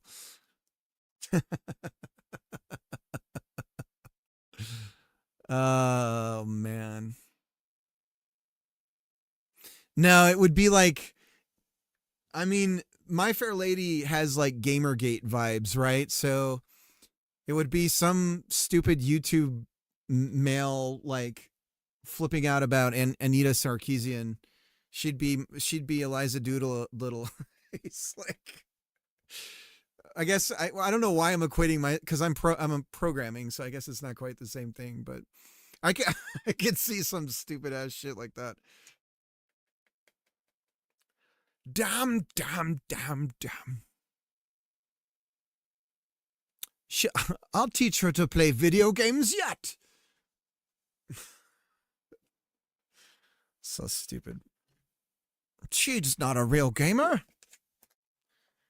I'll be right back. I'm gonna grab some tea.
No.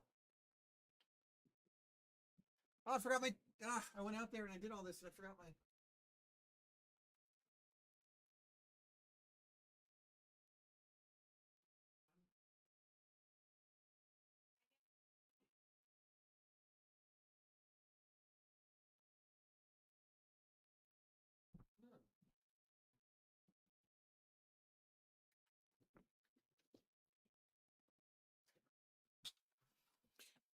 I was thinking. So, I really don't like Rex Harrison's character in My Fair Lady. I think that he's almost unredeemable. And I think the whole relationship is gross and weird. And I think that of anyone, if there was supposed to be someone that like would be like the guy the guy who contests him, who's like challenging his ideas and everything. Like that guy has more genuinely good qualities of somebody that,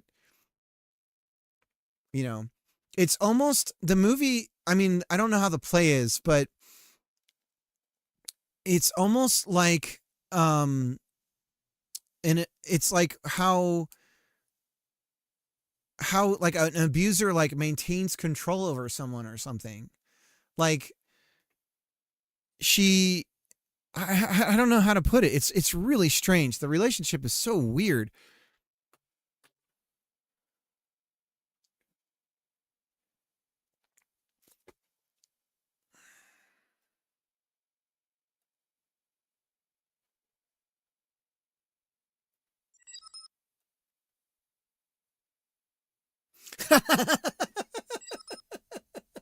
You really got a special way of ruining things.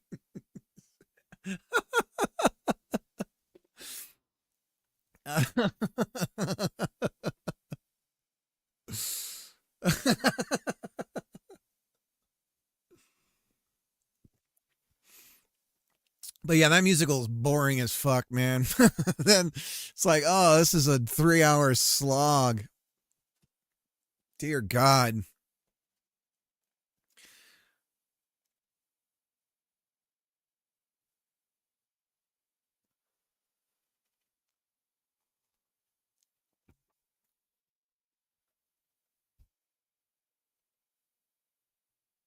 A lot of those older musicals are just, whoa, ugh, ugh.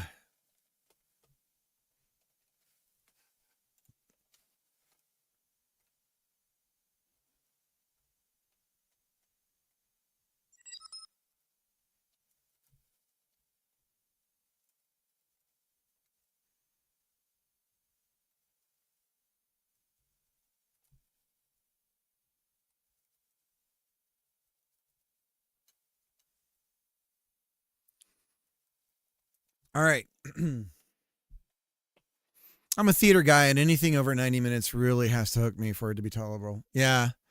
Yeah. I mean, theater, IRL stretches.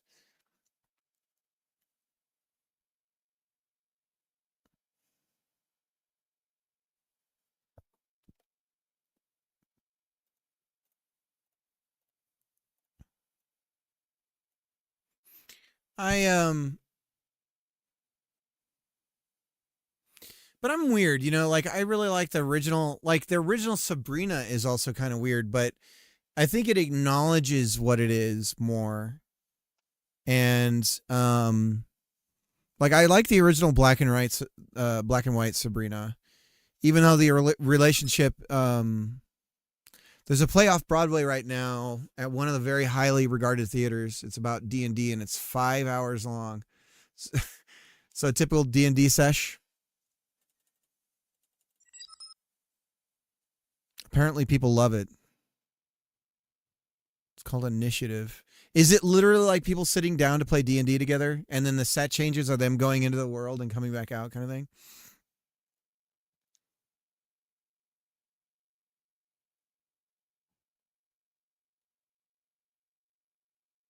People going over to the kitchen to like gossip about one of the people in the play is dealing with someone's. No, it's about high schoolers and their dynamics or some shit, but framed via D&D. Huh.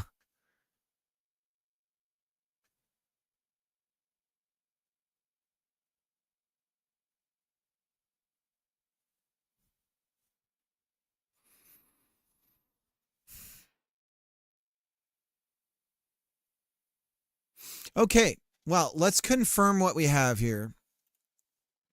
So we're gonna print the original array.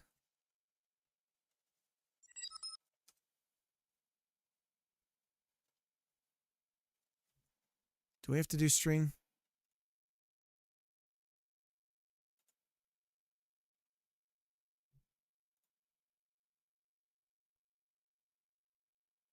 I'm with you on that stuff, man. Dude, I am constantly, even with modern films, I'm just like, I'll watch it sometime. And then it's, I'll wait for I'll buy it on Blu-ray, which is like almost never. And then it's like, oh, um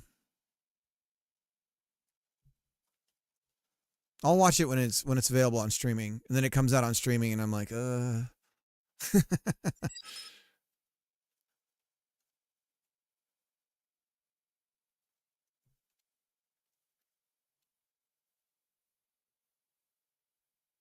So original.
Okay. So we have the original array that we sent. We have the integer that we get from packing it, and then we unpack that integer and see if the array equals each other. And then we'll say equal, comma, equal %s, and we'll just do a comparison. So if mine status equals unpacked, then we know we're cool if it's true. So let's see what we end up with here.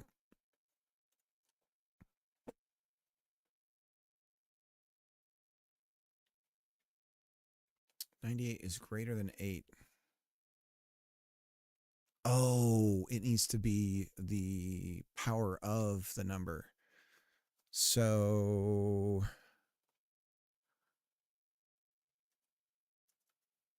eight pow 2.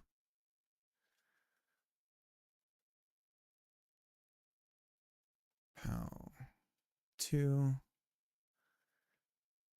32. Pow 2.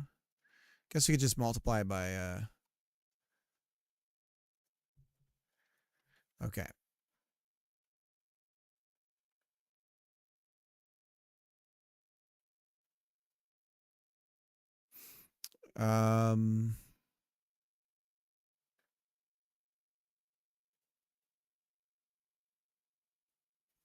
And I don't know what that is, bro. So we'll say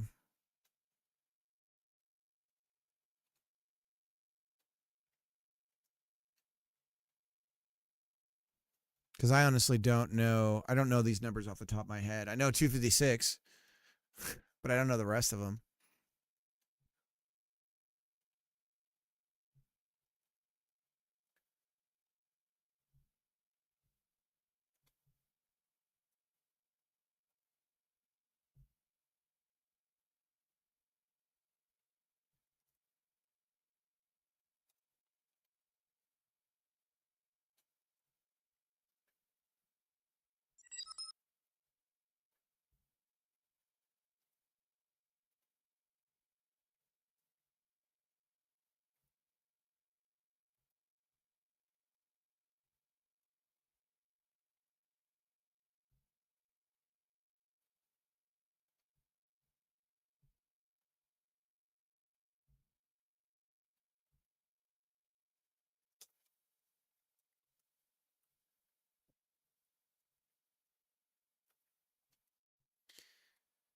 Okay, let's go back.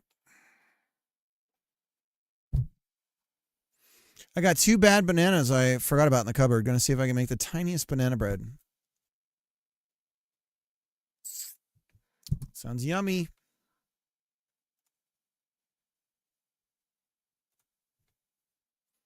I love that human beings are just like, ugh. You know, I bet if I throw that into some bread, I bet I can eat it then.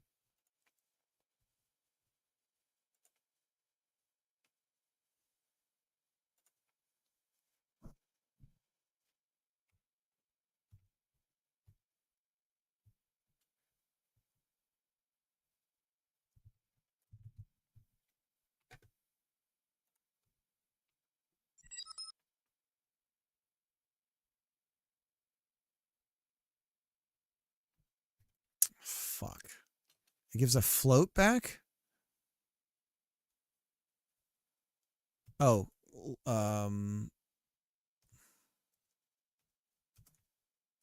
so how is the comparison not working then?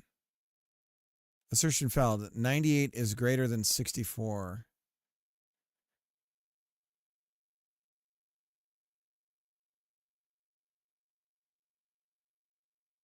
U8.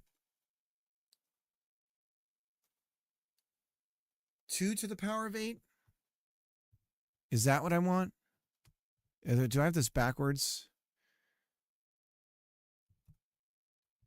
Shouldn't it be?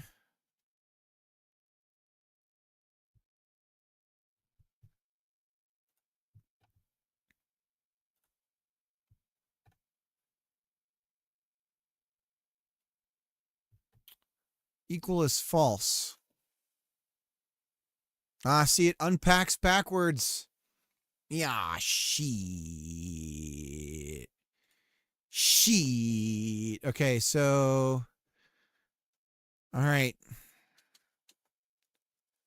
Shit. For our encoding, the way I did it might be the way we want to do it. Because then when we decode it, it's the same.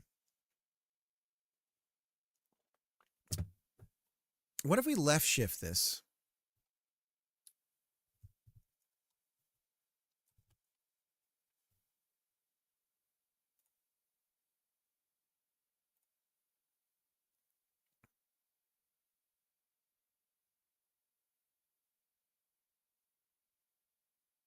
Everything's false.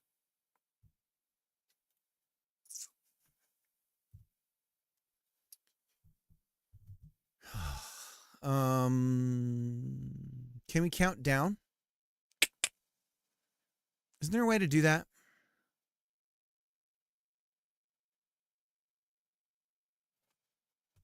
How do we count down?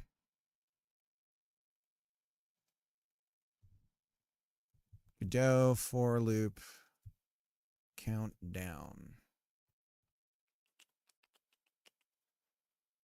Range. Range 0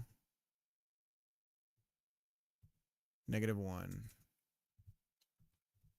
Okay, so now we count down.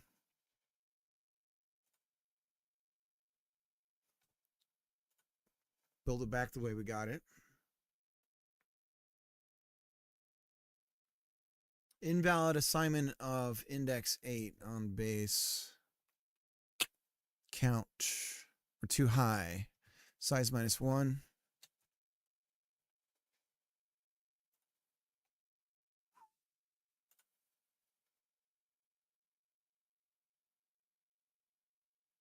Equal is false.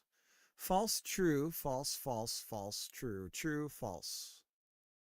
We're still backwards.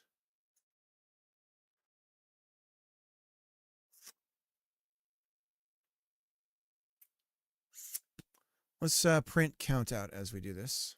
Oh shit.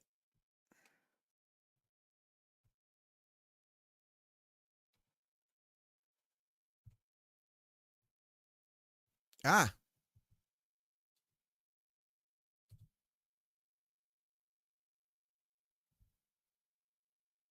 Oh, I am in the wrong place here, boys. We are not at home.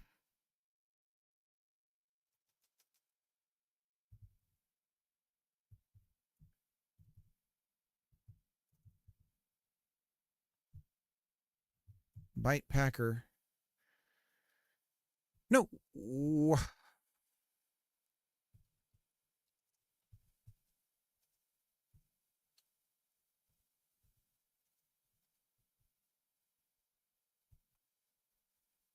For I in range. Print. Count. Ba-ba-ba-ba-ba-bum. Take a chant, take a chant, take a chant, take a chant. Everyone eats Taco Bell because it's really good. Eat some Bell on me. Yummy Taco Bell. Try the crunchy tacos, they're so good. Eat some tacos, please. Eat some tacos, please. Eat some tacos, please.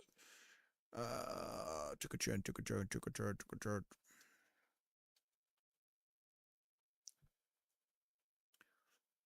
Everything is yummy, dummy, tastes real good. Eat some Bell on me.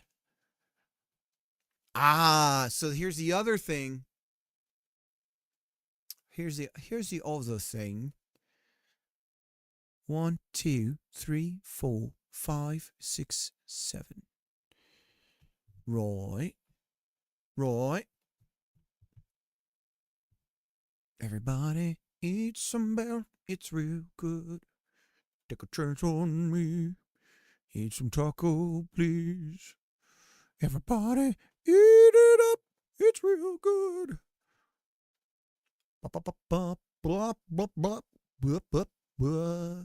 So we're kind of right. We need a count up. Var index.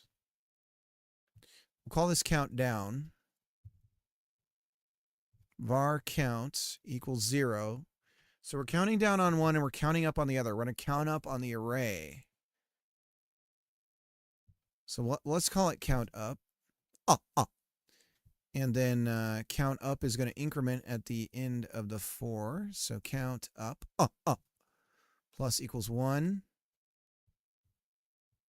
I'm sure there's some weird computer science name for this. I don't know what it is, but I'm sure there's some fucking, oh, this is a something whatever thing. I don't know.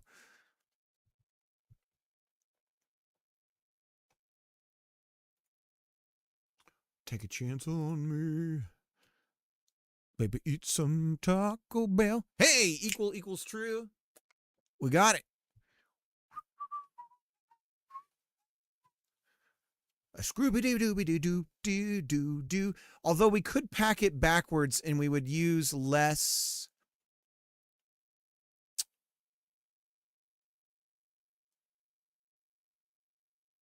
Let's see if we can do that. Let's just see if we can get away with doing the range over there. Over there. Did anyone else watch a lot of Charlie Chaplin when they were younger? Over there.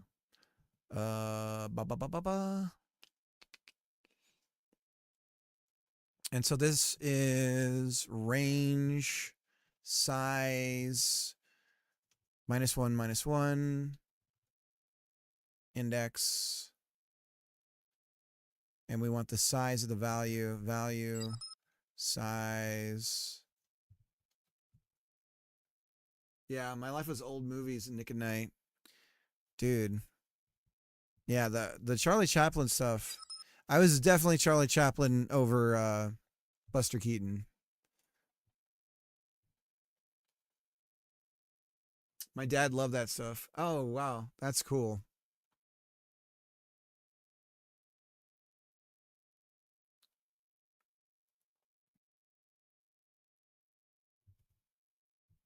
Pack bool array. I'd like to pack your bool array. I'd like to pack your bool away.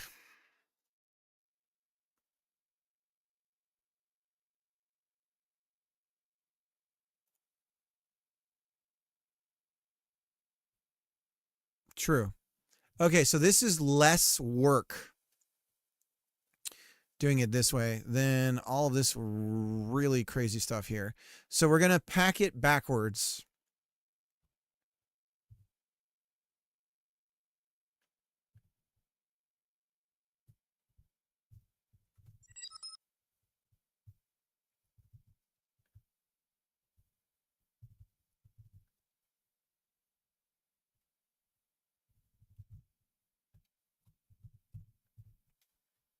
Let's double check. I might be wrong here.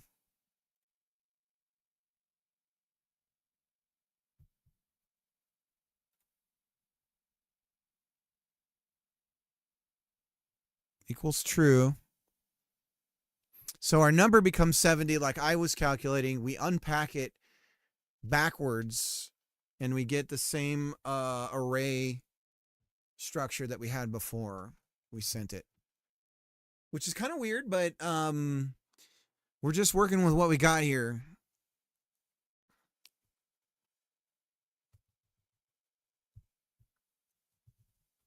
Let's leave a note for ourselves.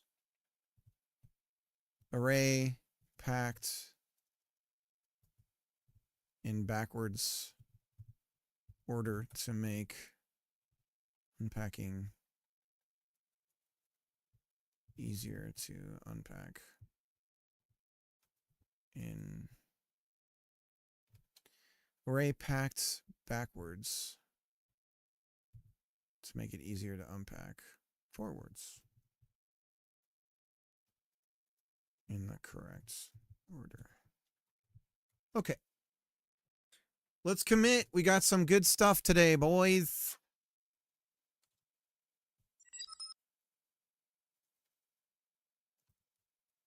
So that's what let me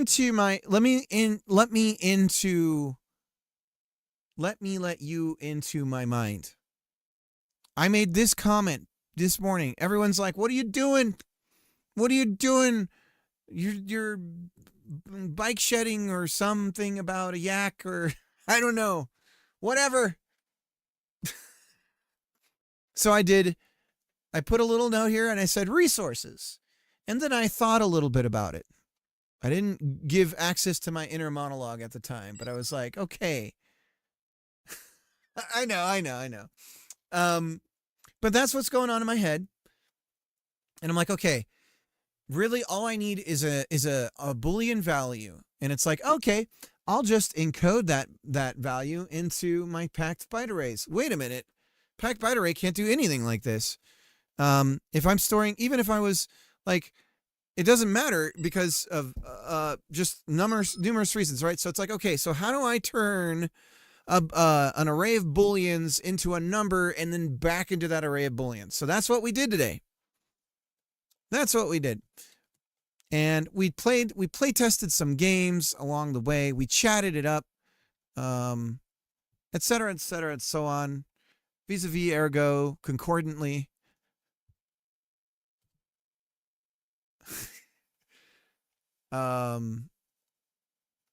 Okay, so we're gonna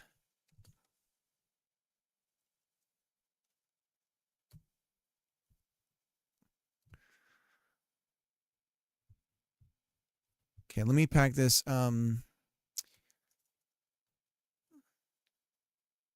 first pass at packing array of bools into int and back again. A hobbit's tale. Then we go testing bool array packing. And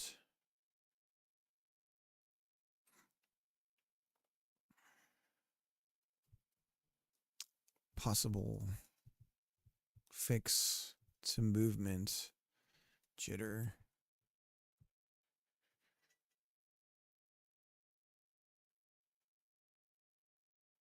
Misc. And then this kind of shit happens where I just say discard, push it. There we go. We did it.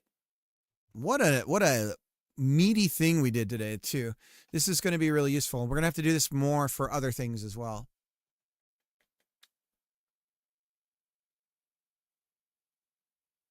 Your defensiveness about this is chat shaving.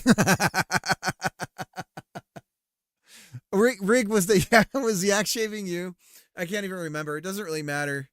I had to look it up. I'm like, what the fuck is yak shaving?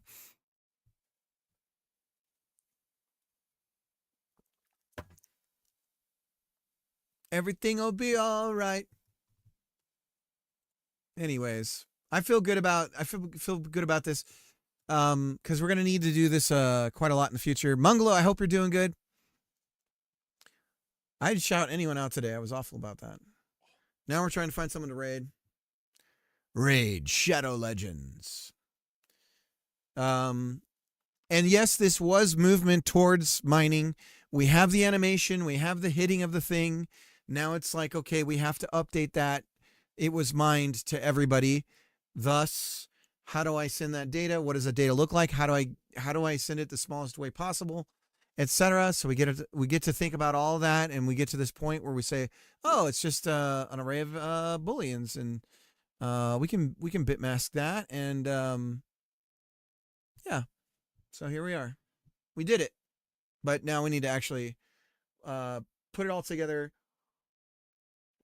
So that would be Tuesday. Possibly Tuesday. I will be taking this and putting it towards that goal.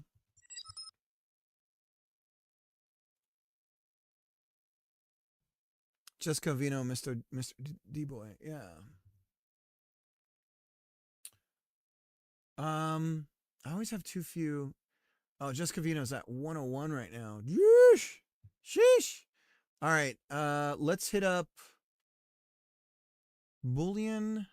I mean, we could do Fiera because Fiera's grinding it on his game, and we just play tested it. Oh, Breakin's going. Breakin hasn't streamed in a long time. Let's see. In my belly. Breakin is making some music, guys. Yeah, Let's raid. yeah, Like that. yeah. Waiter, more down. Breakin Music. We're gonna raid Breakin Music. Does music production. I haven't seen Breakin stream in a long time, so we're gonna give some love. I will see you guys maybe Monday night, if not Tuesday. Until then, stay well, be well. Bye-bye.